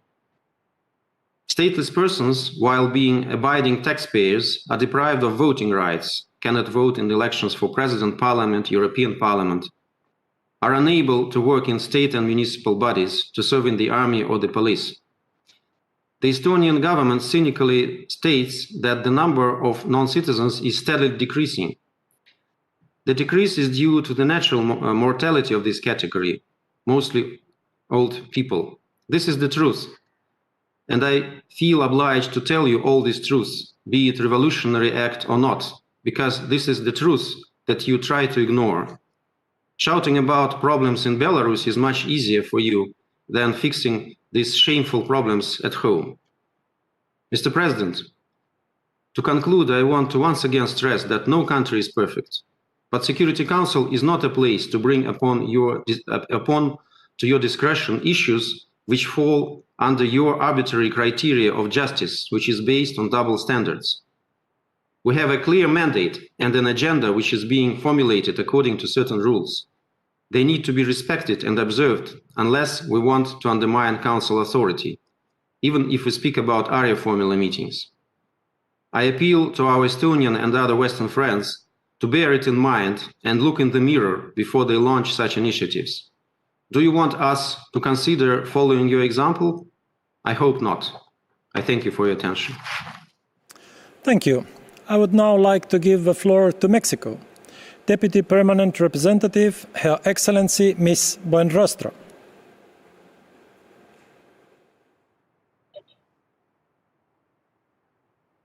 Thank you very much. First and foremost, Mexico would like to thank the organizers and the co-sponsors for convening this Arria Formula meeting. We have heard the horrendous stories related to the lack of media freedom in Belarus.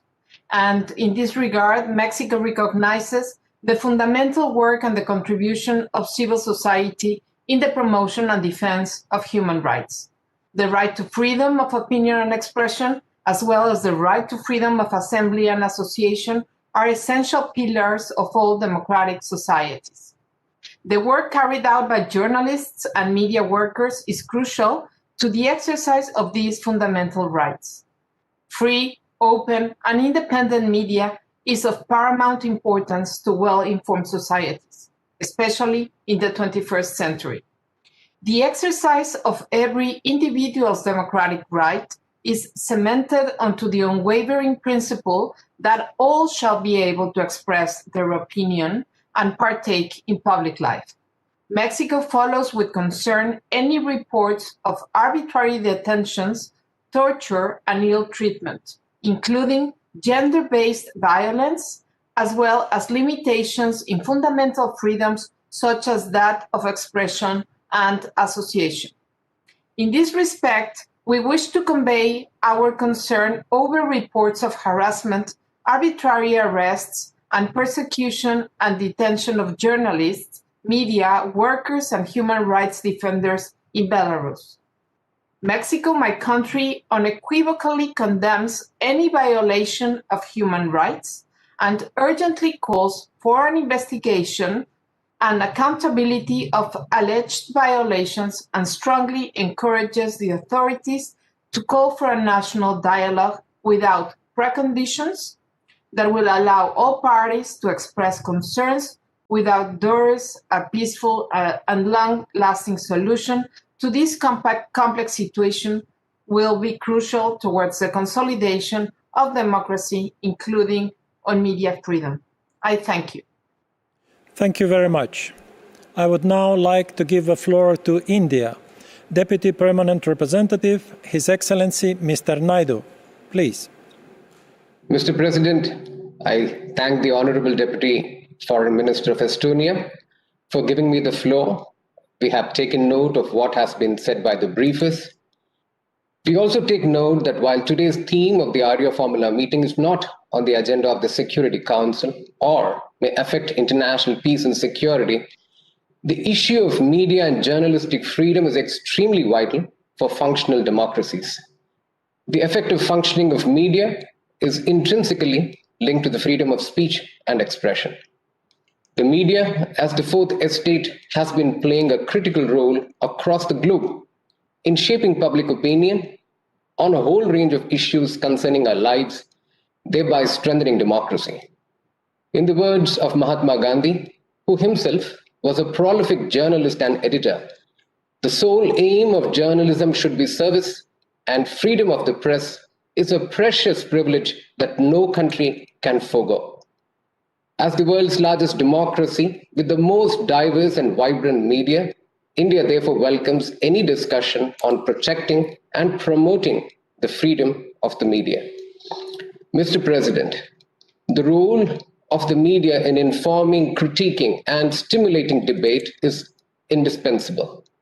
A free, independent, professional, and responsible media is not only important for facilitating good governance and transparency, but also for its ability to strengthen social cohesion, empower citizenry, and guarantee the protection of all other human rights. The information revolution has both benefited and weakened media systems globally. While media outlets today can reach billions of new information consumers, the same technological transformation has left fewer channels with accurate and reliable information. Anti-democratic and other malign actors have been quick to perceive opportunities to spread disinformation and fuel polarization. Disinformation campaigns that crowd out credible information alongside with other manipulative techniques have thus emerged as a significant threat to media freedom. Today, the global economy of disinformation rests on a complex interplay between data sets, algorithms, and information infrastructure built by technology companies. These algorithms govern not just what information is available to different populations, but also to whom and with what frequency.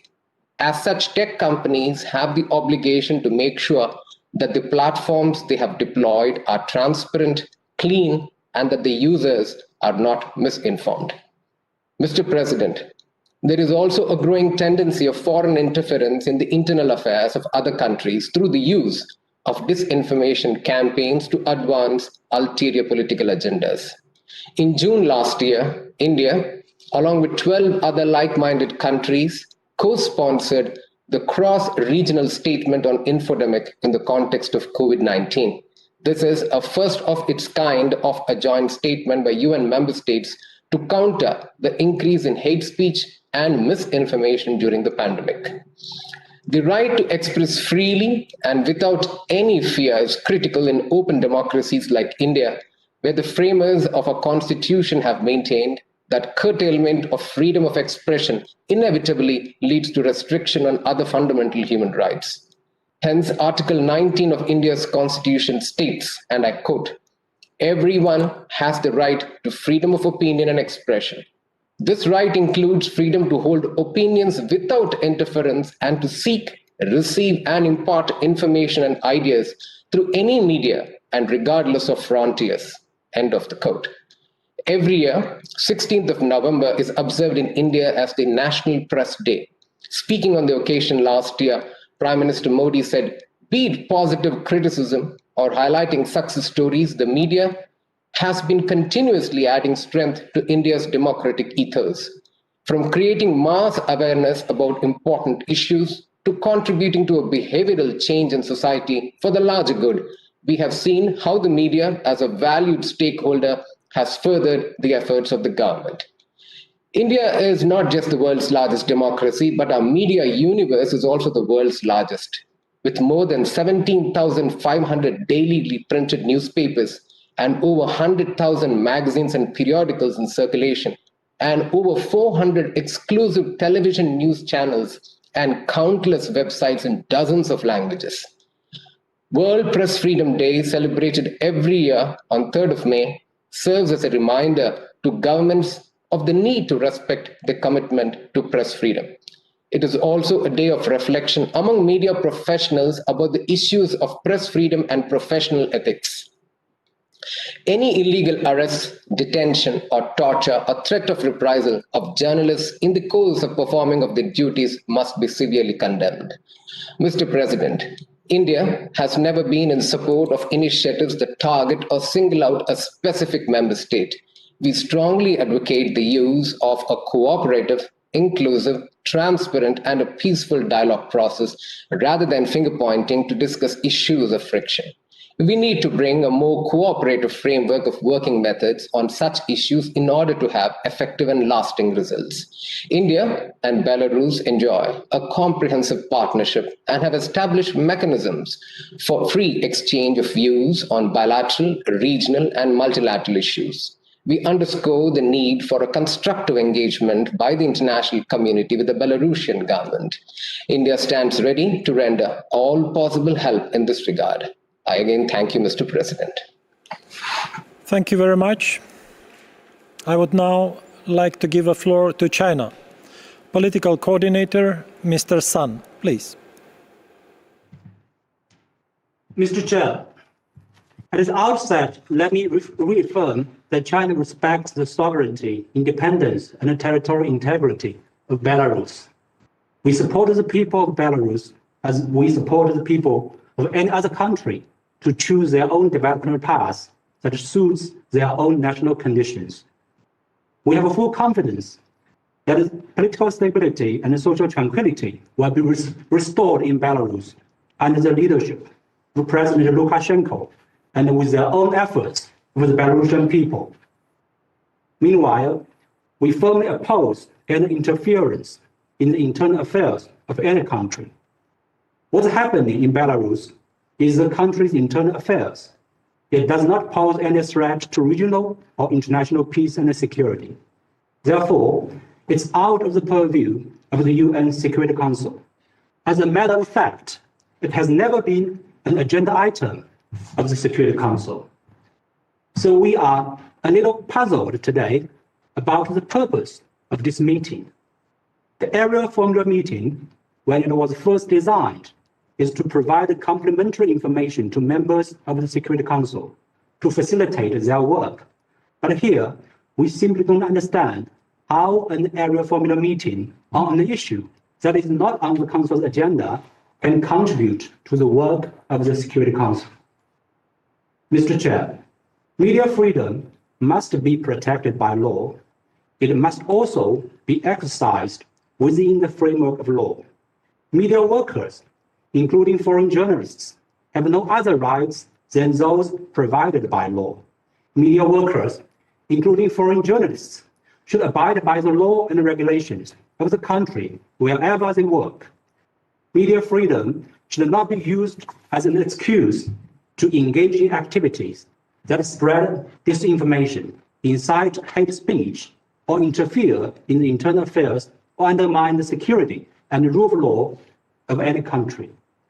Mr. Chair, it is also regretful that 2 journalists from Belarus were not allowed to join this event as briefers. We don't know on what ground their request was rejected. We believe that to achieve an objective and balanced understanding of any issue, it is important to have as much as possible the facts and keep the mind open for different views and perspectives. I thank you, Mr. Chair. Thank you very much.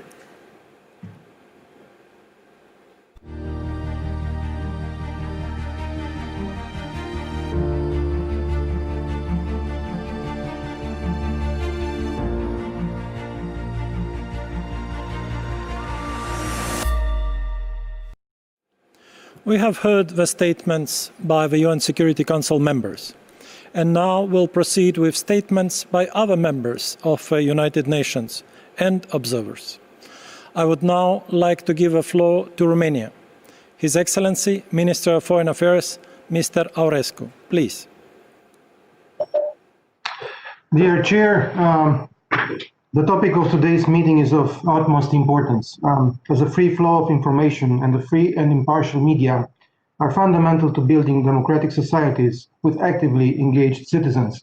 I particularly welcome the presence of Mrs. Sviatlana Tsikhanouskaya, and I express full acknowledgement of her relentless efforts and calls on the international community to act in support of the principles of the United Nations. Freedom of expression and media freedom are guarantees and basic principles of any functioning modern democracy, and it is our duty to protect them unequivocally.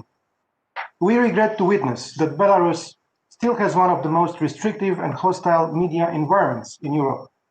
The situation has only worsened after the rigged presidential elections of 2020. The situation described by the Belarusian Association of Journalists is appalling. It documents the frequent use of unacceptable violence against journalists. The Belarusian government controls the country's media market, and the pressure on media, journalists, and bloggers has increased dramatically.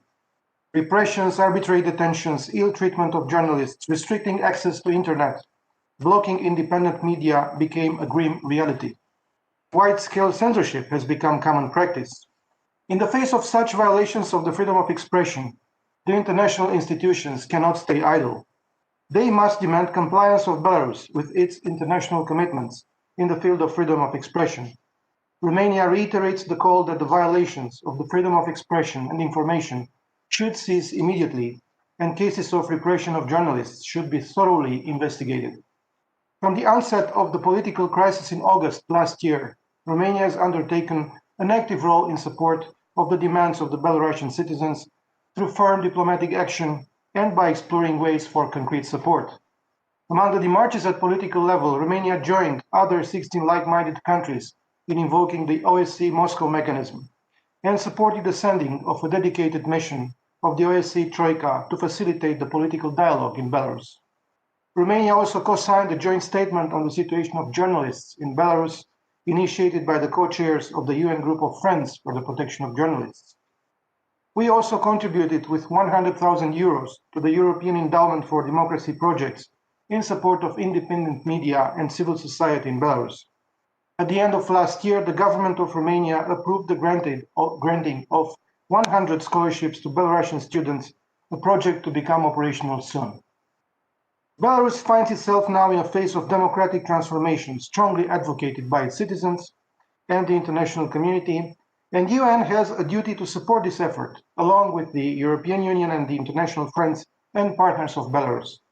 Romania will remain a dedicated supporter of the Belarusian people's right to a democratic future and a rightful place in the European family. Thank you. Thank you very much. I would now like to give the floor to Slovenia. Minister of Foreign Affairs, His Excellency Mr. Logar, please.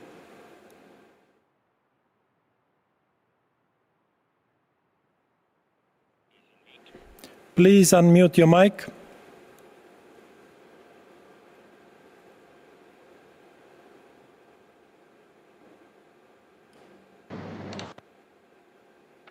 Hello? Do we have a contact? Yes, please.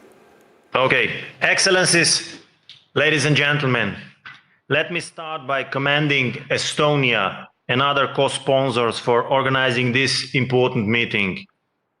I thank all the speakers, in particular the leader of Democratic Belarus, Mrs. Tsikhanouskaya, with whom I met a few months ago, for giving us update on the situation in Belarus. Your voices and testimonials are much needed as the situation in Belarus continues to worsen. Very worrying developments on the ground demand our active engagement and response.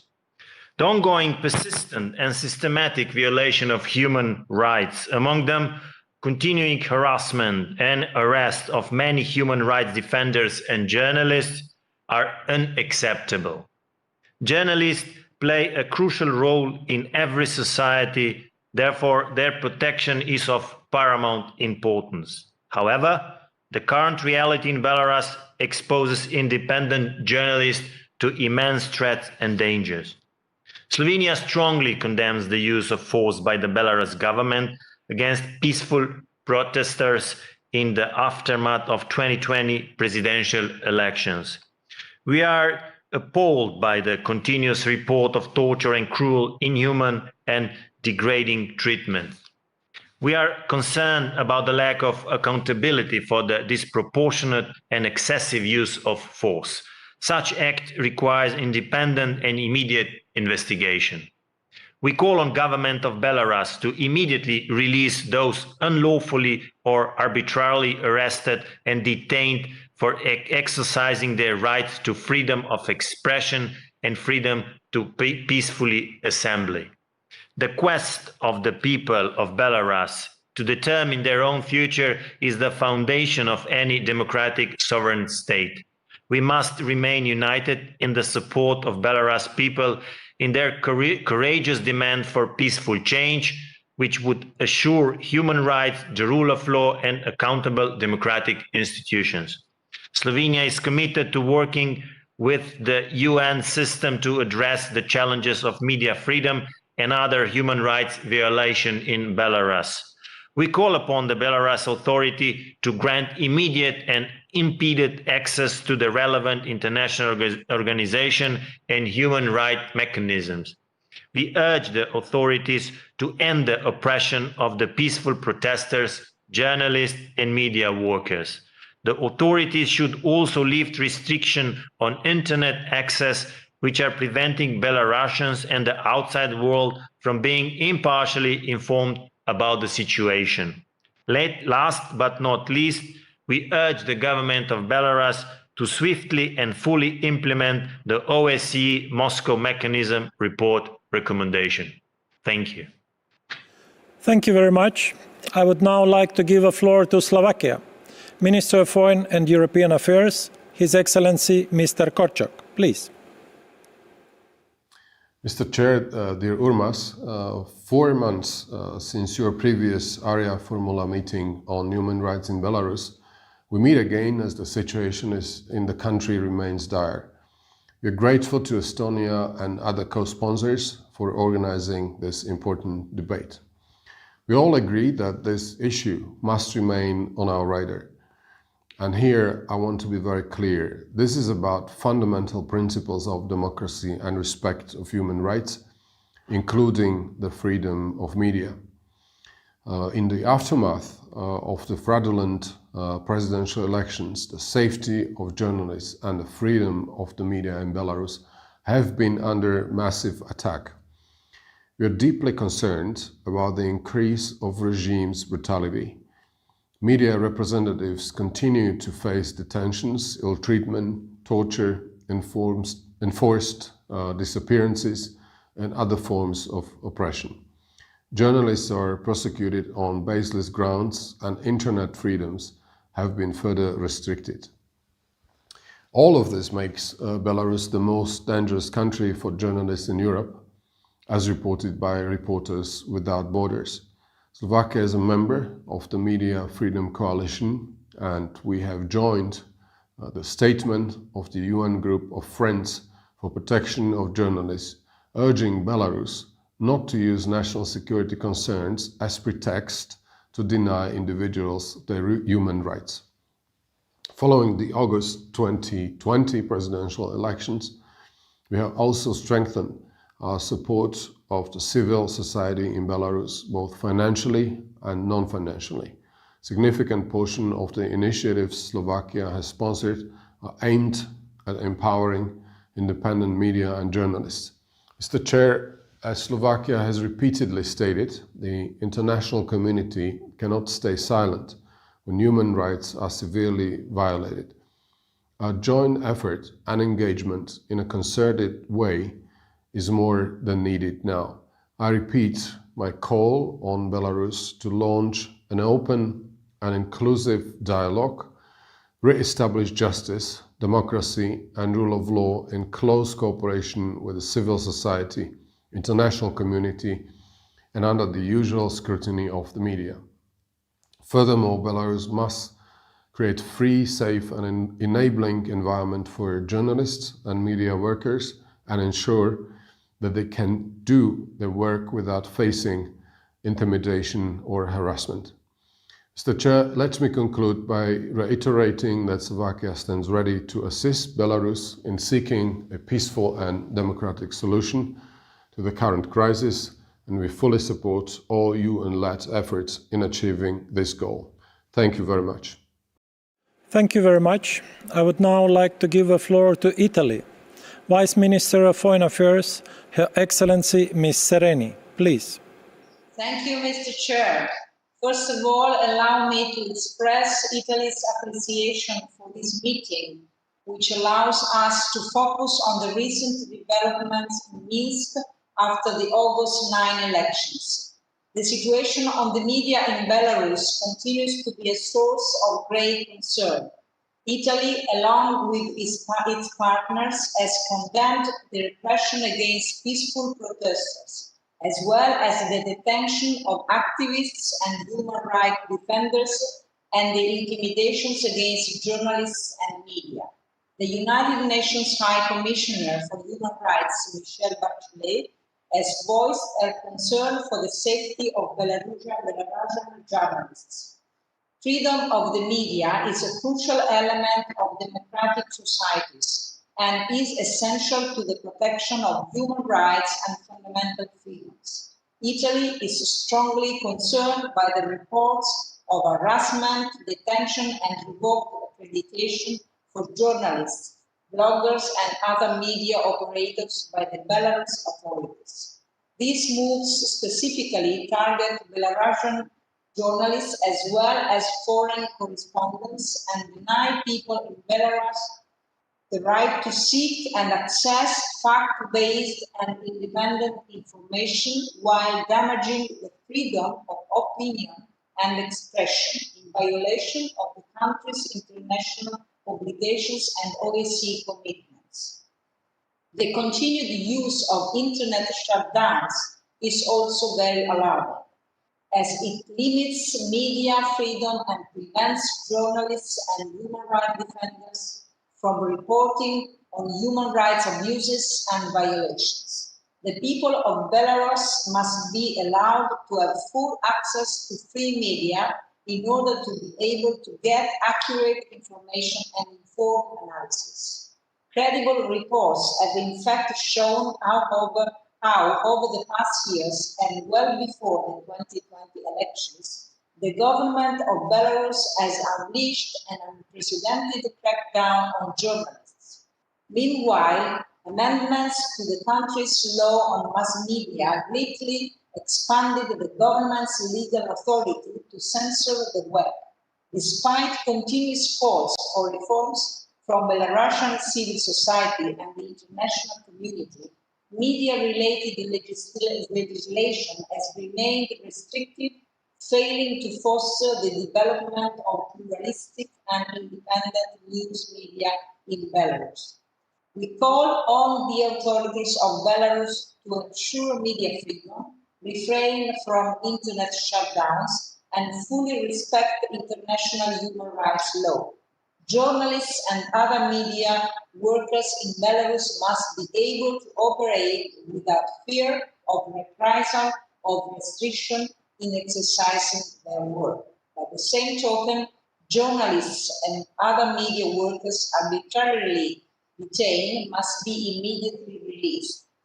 At the same time, we commend the independent Belarusian journalists for their continued commitment to journalistic principles as well as their resilience against growing targeted crackdowns on media in Belarus. In conclusion, let me stress how, together with our EU partners, we have not recognized the democratic legitimacy of President Lukashenko, as the presidential elections held in August were marked by manipulations and irregularities occurred before and during the electoral process. In this respect, we once again urge the government of Belarus to start a meaningful and inclusive dialogue with all the opposition forces to release all political prisoners, to fully respect freedom of expressions, and to pave the way for a genuine and inclusive political transition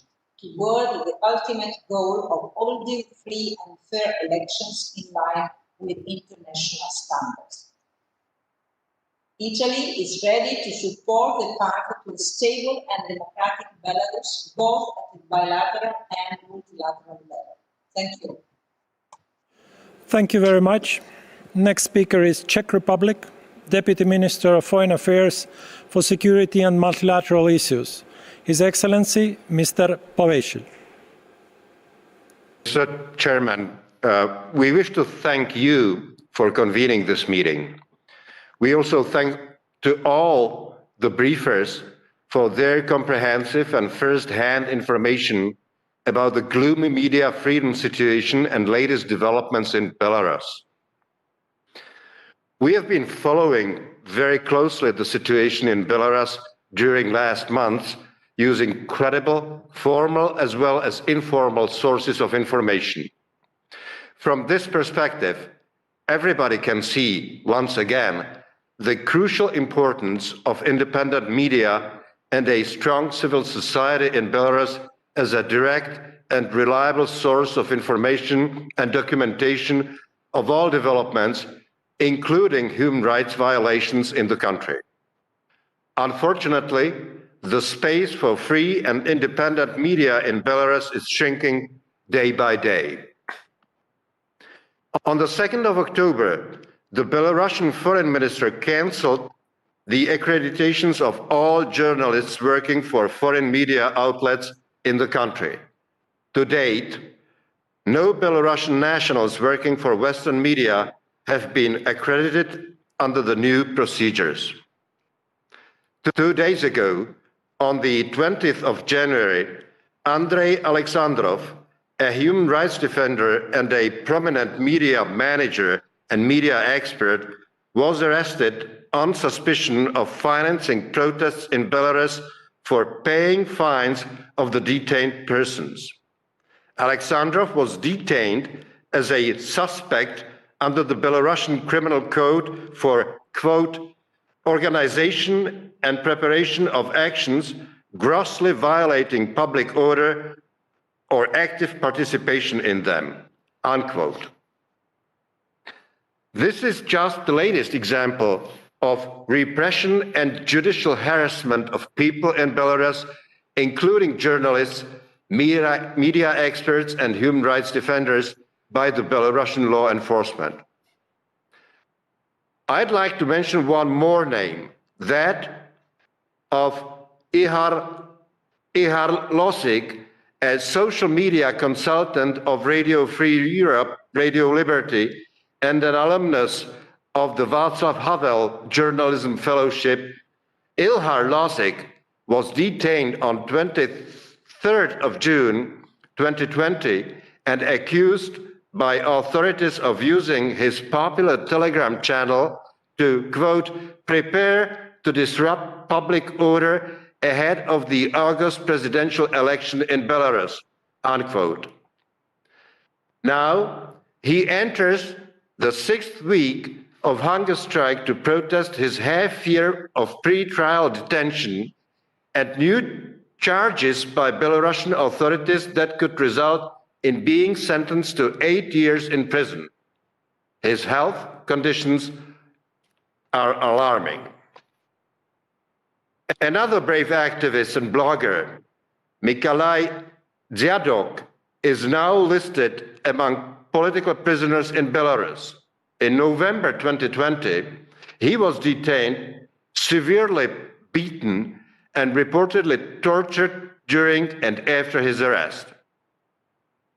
So once again, we call on the government of Belarus to fully address all these issues, in particular those related to freedom of expression, the media, and safety of journalism, the right to freedom of peaceful assembly and association, the right to equal participation in political and public affairs, protection of human rights defenders, and to refrain from any further harassment of its own citizens.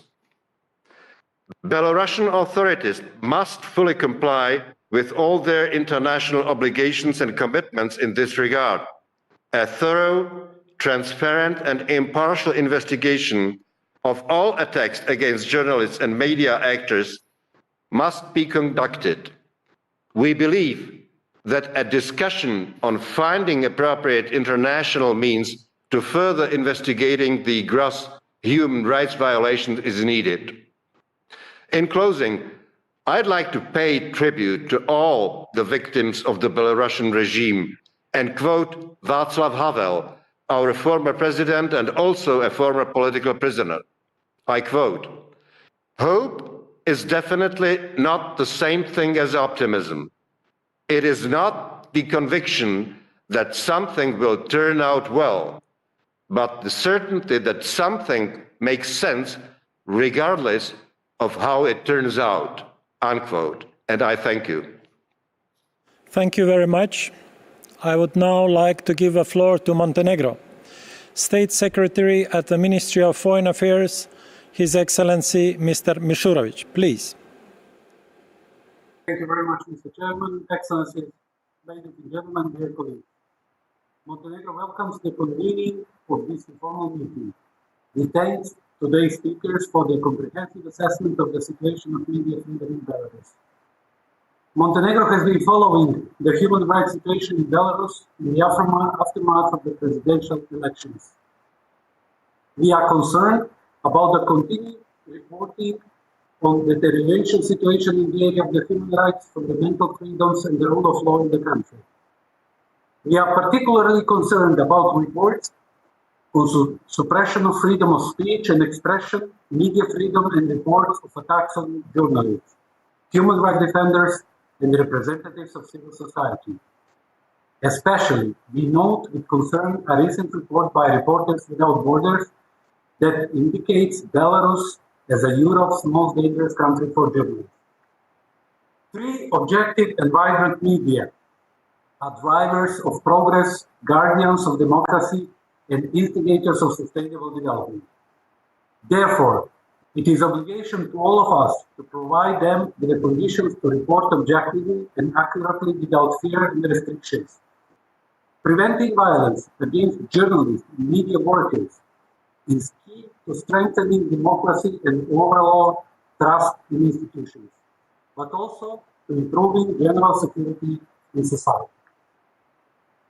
Impunity breeds further violence. Therefore, we urge the Belarus government to ensure and conduct impartial, speedy, and effective investigation and to bring the perpetrators of crimes against journalists to justice. Mr. Chair, we hope that Belarus will also build its democratic institutions on the examples and good practices of friendly countries, so we want to point out our recent experience. Montenegro has recently formally grounded the process of forming a new parliament and electing a new government. A peaceful and democratic transition of power has been carried out in our country that only further confirms our commitment to build strong democratic institutions, which will ultimately bring benefits and prosperity to our citizens. Mr. Chair, Montenegro will continue closely to follow the situation. We hope to see peacefully resolve the situation that would bring stability to the country. Thank you. Thank you very much. Next speaker is Belarus Permanent Representative, His Excellency Mr. Rybakov. Please.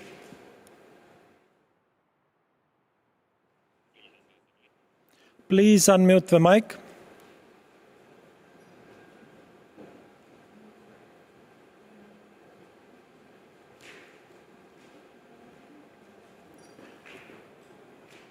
Sorry, we can't hear you. Please unmute the mic.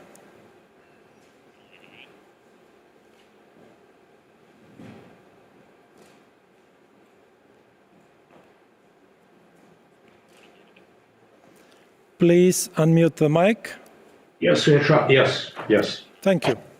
Mr. Chair, our participation in today's unofficial meeting is not a recognition of its legitimacy, neither it is our cooperation or a dialogue with participants on the issues as outlined in the concept note. The meeting, we believe, is disrespectful to the authority of the United Nations Security Council as the principal body which is responsible for maintaining international peace and security. Such meetings, unofficial, have nothing to do with the Security Council agenda. They represent a clear abuse of the mandate of this primary body of the United Nations. This, we believe, is yet another desperate attempt by a few Security Council members to score political points through applying selective and biased approach. This actually is made clear even by the way this meeting was orchestrated. Some briefers and speakers are not media professionals. Some have nothing to do with journalism at all. According to the logic of the sponsors of this event, any person can thus be presented as a media professional capable of competently elaborating on this issue. Our delegation addressed the organizers with a proposal, with a request to give the floor at today's event to media representatives, journalists, and public figures from Belarus. Our intention was to facilitate an open discussion to hear different opinions and points of view expressed by media professionals. Unfortunately, both the chairman of the Belarusian Union of Journalists and the ombudsman for the rights of journalists from Belarus were denied participation. Is this freedom of speech? Is this the way inclusive dialogue should look like? In our opinion, this is nothing else but discrimination and politicized manipulation. What makes it even more absurd is that our proposal for additional speakers had been sent to organizers before the agenda of the meeting and the list of briefers and speakers were finalized. Incidentally, those representatives made a statement today, which was made public today in Minsk. A word of caution to co-sponsors of this event. None of you is a standard bearer of democratic values and principles. None of you is a shining beacon of democracy. You have absolutely no moral right to preach democracy or to lecture us, or anybody else for that matter, on democratic principles and democratic values. In certain situations, a beacon can very easily be confused with a fool on the hill. By the way, it will probably be of interest to European and Estonian taxpayers to get at least some information as to who paid the travel expenses, who paid for the trip of some of the briefers to Tallinn. The least Belarus needs now is foreign interference and lecturing, especially from those who are themselves far below the standards of media freedom and freedom of speech. No country should be disproportionately singled out when we all have been facing numerous and serious challenges and threats. I hope the co-sponsors of today's event will have as much courage to convene another meeting to discuss human rights situations, election outcomes, and media freedom in other parts of the world, in other countries on both sides of the Atlantic, including in your own countries. Belarus will not tolerate any outside interference and caution.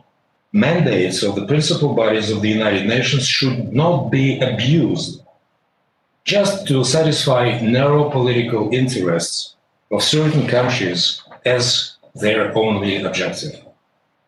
Belarus calls on all parties to abide by the international law and to fully observe the purposes and principles of the United Nations Charter. We are ready to cooperate with every member state if it is done on the principles of mutual respect and dialogue. I thank you for your attention and for hearing our proposals. Thank you. Thank you very much. Next speaker is Austria, Permanent Representative, His Excellency Mr. Marcik. Please. Thank you, Mr. Chair. And let me thank the briefers also for their assessment of the situation in Belarus. Hearing firsthand from journalists, media workers, and human rights defenders about their experiences provides an invaluable picture of what really is happening on the ground. And I thank the organizers for this meeting and for this opportunity. The accounts we heard earlier make very clear the rule of law and fundamental freedoms have clearly come under severe attack in Belarus. The reports on systematic torture, arrests of protesters, and infections in detention with COVID-19 leave us deeply worried. Journalists and media workers are particularly affected. Impunity is also a particular concern. Not a single criminal case has been opened against those accused of human rights violations. In sum, according to a report from the organization Reporters Without Borders that we've been quoting a lot during the session today, Belarus was the most dangerous country in Europe for journalists in 2020. This is very concerning. And taking up this issue and these issues here today is not foreign interference. It's simply the responsibility of the international community to react. Excellencies, the Belarusian people want the same rights and freedoms that their European neighbors enjoy. Freedom of expression is central in the demands and a key factor in the future development of Belarus. There are those who question the value of free media sometimes, and let me ask them, if journalists are intimidated, prosecuted, and arrested, who ensures the free flow of information? Who holds a government accountable, and how can confidence and trust be built in the institutions of a state? In Austria, we learned from painful history that a free and independent press and a thriving civil society are prerequisites for the proper functioning of government and public services, for maintaining peace and security nationally and internationally. In October 2020, the Human Rights Council adopted a resolution on the safety of journalists that addresses many of the issues that we heard earlier today. Austria will continue to call on member states to ensure the safety of journalists and media workers, and will push for an ambitious General Assembly resolution this fall. In early December, Professor Benedek presented the conclusions of his report under the OSCE's Moscow mechanism on alleged human rights violations in Belarus to the UN member states at a side event organized by the Austrian mission to the UN in New York. His findings on arbitrary arrest, torture, and mistreatment are utterly disturbing. In addition to violence against journalists and media workers, his report documents systematic internet shutdowns and the blocking of websites. The people of Belarus deserve recognition. Your immense courage in your fight for democratic and human rights reflects your commitment to defend these essential values. Your endeavor requires the full attention and the support of the international community. Dear colleagues, the intimidation, prosecution, or detention for exercising the right to freedom of expression, as stated in the Universal Declaration of Human Rights, cannot be tolerated. Let me reiterate the calls by so many of us on our Belarusian partners today to respect and uphold the freedom of expression, online and offline, and to immediately release and rehabilitate all journalists and media workers, including bloggers, and to put an end to politically motivated trials against them, and to take urgent action to end impunity for human rights violations. The international community will continue to address the developments in Belarus in all fora, here at the UN, in the General Assembly, the Security Council in Geneva, the Human Rights Council, as well as the OSCE in Vienna. We urge Belarus to deepen its cooperation with the OSCE and to accept the offer by the OSCE chair of facilitating a genuine dialogue process in Belarus and follow up on this in good faith. Mr. President, to conclude, reprisals and violence against journalists can never be tolerated. No one should be criminally charged for peaceful participation in demonstrations and expression of opinions. This applies worldwide, and it applies in Belarus as well. Thank you. Thank you very much. I would now like to give the floor to EU delegation. Head of the EU delegation to the UN, His Excellency Mr. Skog, please. Thank you very much, Mr. Chair, and I'd like to thank Estonia and the other sponsors for organizing this timely meeting and commend the briefers for their courage, leadership, and determination to protect freedom of expression and democracy in Belarus. The European Union stands with the Belarusian people who are relentlessly and fearlessly expressing their democratic aspirations by exercising their right to freedom of peaceful assembly and freedom of expression, both online and offline.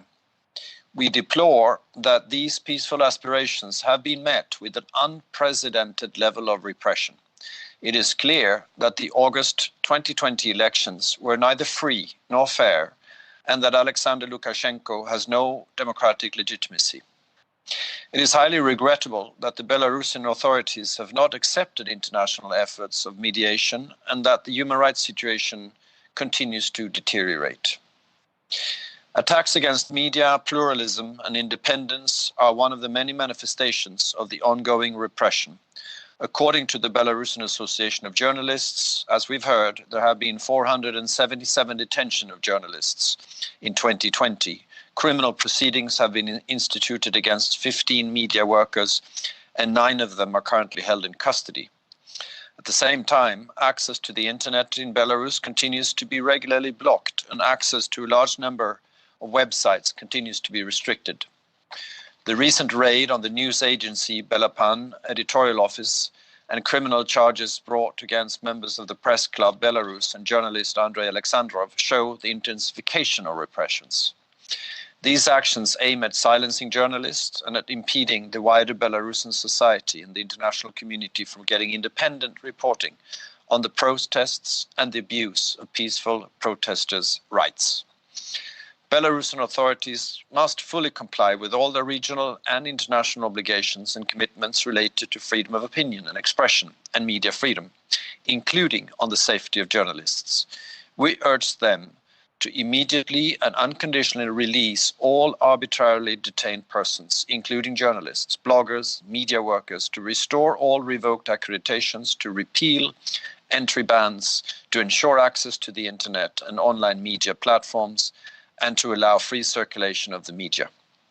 A thorough, transparent, and impartial investigation of all attacks against journalists and media actors in Belarus must be conducted. The European Union has reacted firmly to these events, and we have imposed sanctions against a total of 84 Belarusian officials, including Alexander Lukashenko, responsible for violence, repression, and electoral fraud, as well as 7 entities. At the same time, we invite Belarus to dialogue. We call on the Belarusian authorities to engage with the OSCE and take up the standing offer of the OSCE chairperson in office to facilitate dialogue, as others have done today. We're ready to substantially step up our political engagement, sectoral cooperation, and financial assistance to Belarus, provided its authorities respect principles of democracy, the rule of law and human rights, and inter alia stop all repression and abuses of the human rights of persons engaged in the pro-democracy movement, independent media, and representatives of the civil society. I thank you very much, Mr. Chair. Thank you very much. I would now like to give the floor to Croatia. Permanent Representative, His Excellency Mr. Shimonovic. Please.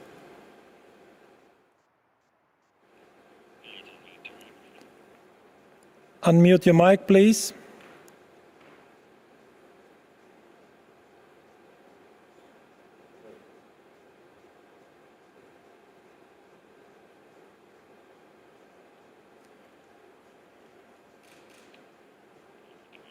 I'm afraid we cannot hear you. Unmute your mic, please.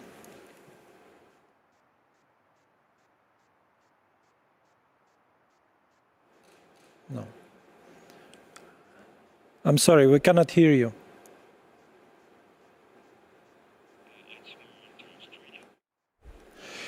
We will move to Australia now. Next speaker is Australia, Permanent Representative, His Excellency Mr. Fifield, please. Thank you indeed, Chair, and it's good to be with colleagues, and can I thank Estonia for convening this session. Like many other countries, Australia is deeply concerned by the deteriorating human rights situation in Belarus. This includes violence against and harassment of journalists. We call on Belarus to guarantee press freedom and freedom of expression. The government of Belarus must ensure that journalists can undertake their work safely and without harassment. But ensuring media freedom is not the only challenge of Belarus. Australia was disappointed by the conduct of the presidential elections on the 9th of August and the lack of transparency regarding the result.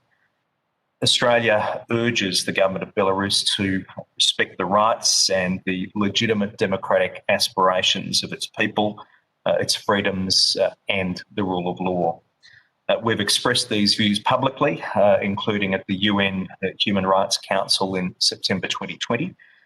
We deplore the ongoing reports of the Belarusian security forces' use of violence against peaceful protesters who are exercising their democratic freedoms, human rights defenders, as well as journalists. We call on Belarus to end this violence, to free imprisoned presidential candidates, members of the opposition, peaceful protesters, and members of the public detained by security forces. Thank you, Chair.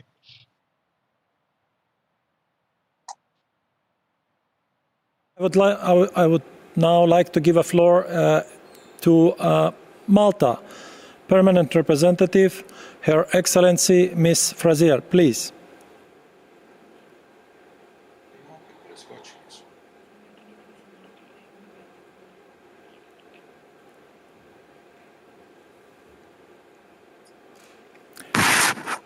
Please unmute your mic.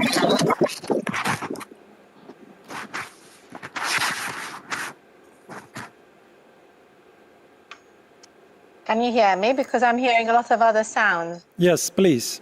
Okay, thank you.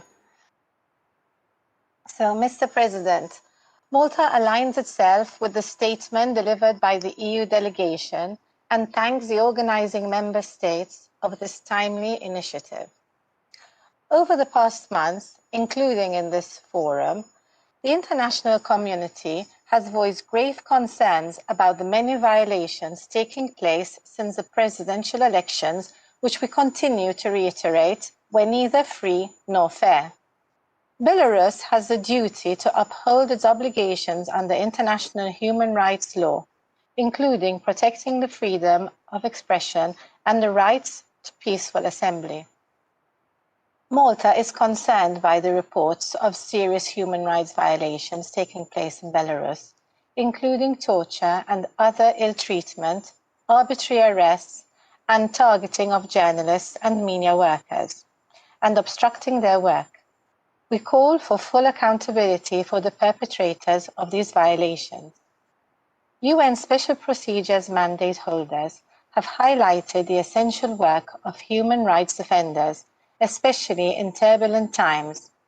Women human rights defenders are particularly targeted. Malta urges the Belarusian authorities to release all defenders and drop charges against those unlawfully detained.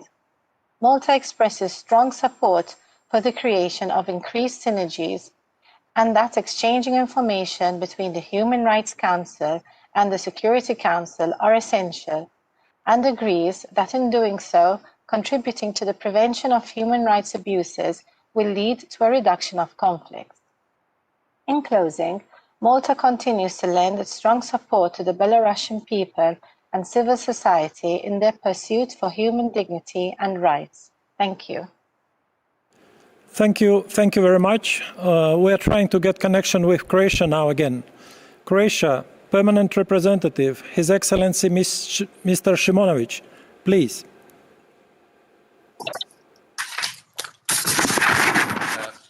Mr. Chairperson, Your Excellencies, ladies and gentlemen. Croatia thanks the briefers for sharing with us their moving stories and commends organizers of the meeting, which helps to keep the situation in Belarus, including crackdown against journalists, high on the international agenda.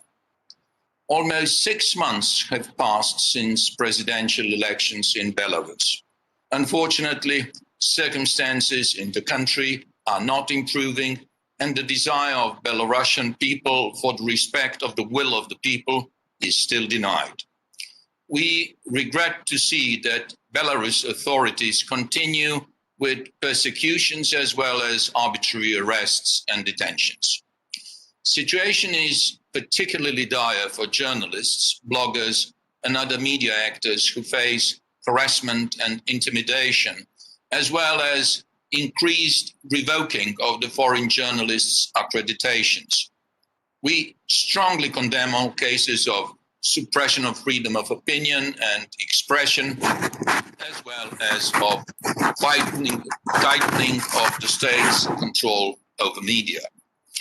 Croatia joins the plea of the international community for the immediate release of all those arbitrarily detained, especially journalists, and call on Belarusian authorities to end its systematic repression and violations of human rights.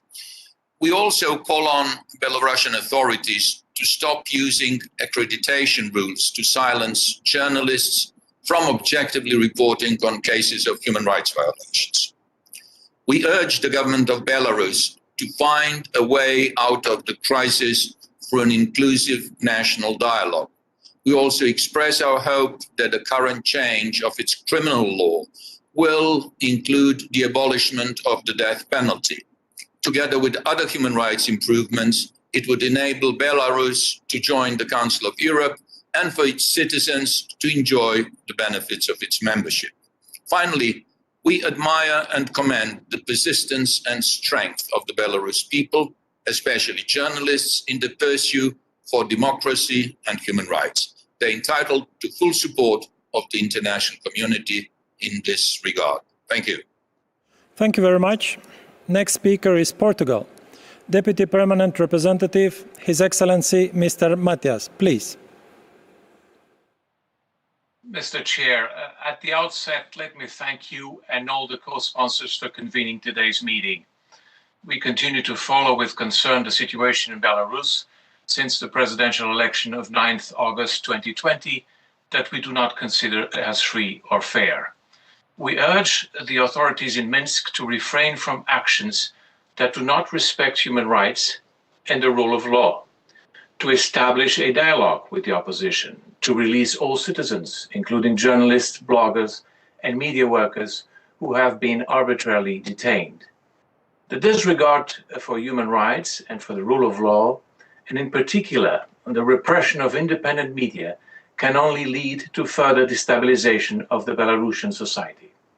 Therefore, it is crucial that independent investigation into these serious human rights violations is carried out, ensuring that the perpetrators are held accountable. State media coverage in Belarus is not independent, and it is highly questionable the replacement of state media journalists by supporters of the regime. The 2018 amendments to the law on mass media have amplified the government's control of freedom of speech on the internet. Moreover, there were significant restrictions to the use of the internet during elections. On the other hand, the number of fines to journalists working for foreign media without accreditation in Belarus has considerably increased, from 10 cases in 2016 to 118 in 2018. About 100 foreign journalists were reportedly denied accreditation to cover the 2020 elections. In August 2020, more than 70 Belarusians and foreign journalists were arrested, and 54 were kept in detention.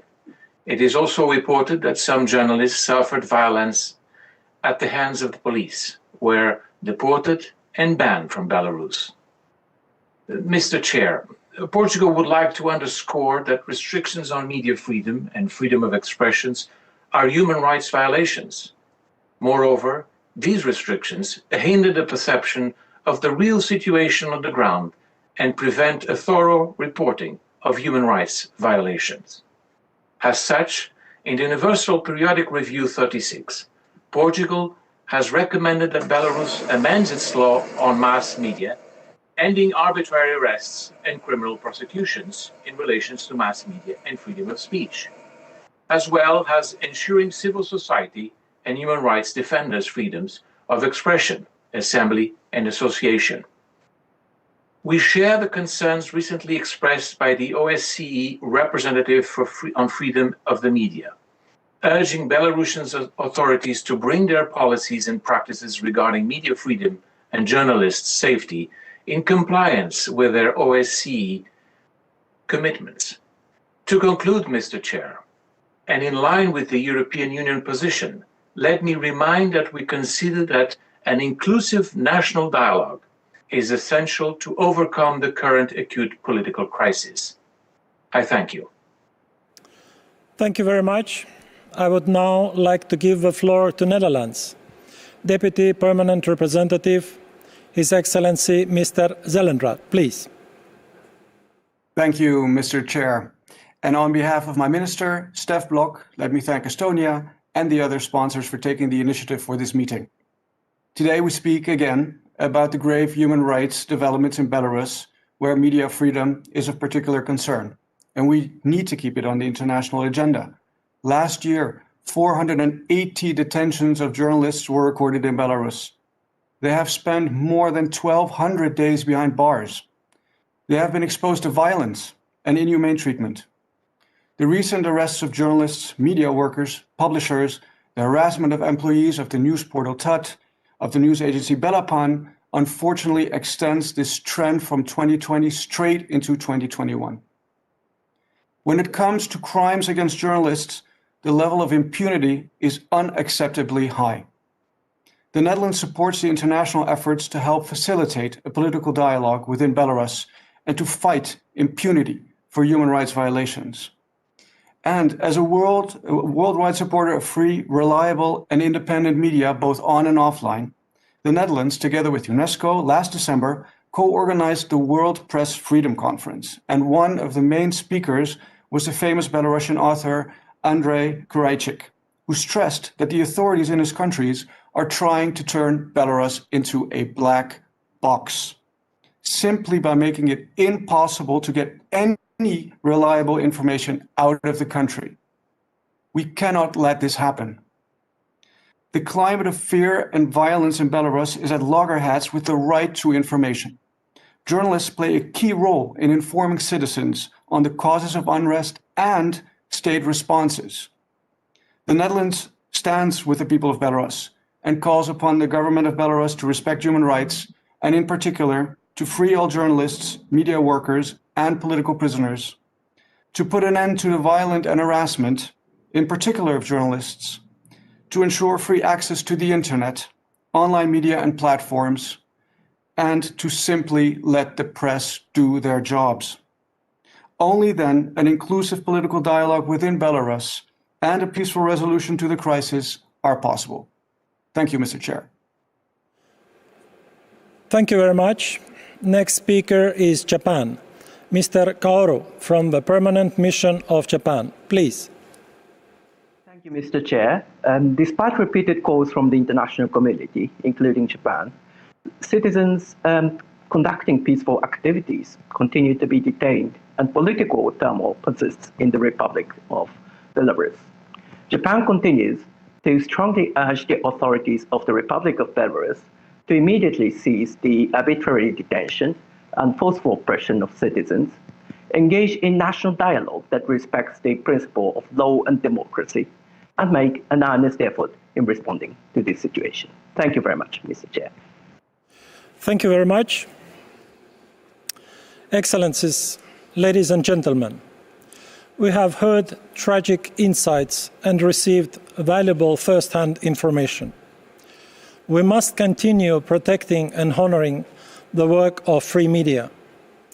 Let us continue to support and show solidarity with all those who are unfortunately still suffering from crimes and brutality taking place in Belarus.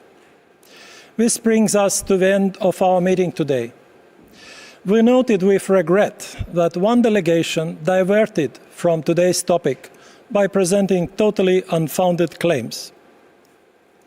On behalf of Estonia and all the co-sponsors, I sincerely thank you all for your participation. Thank you very much.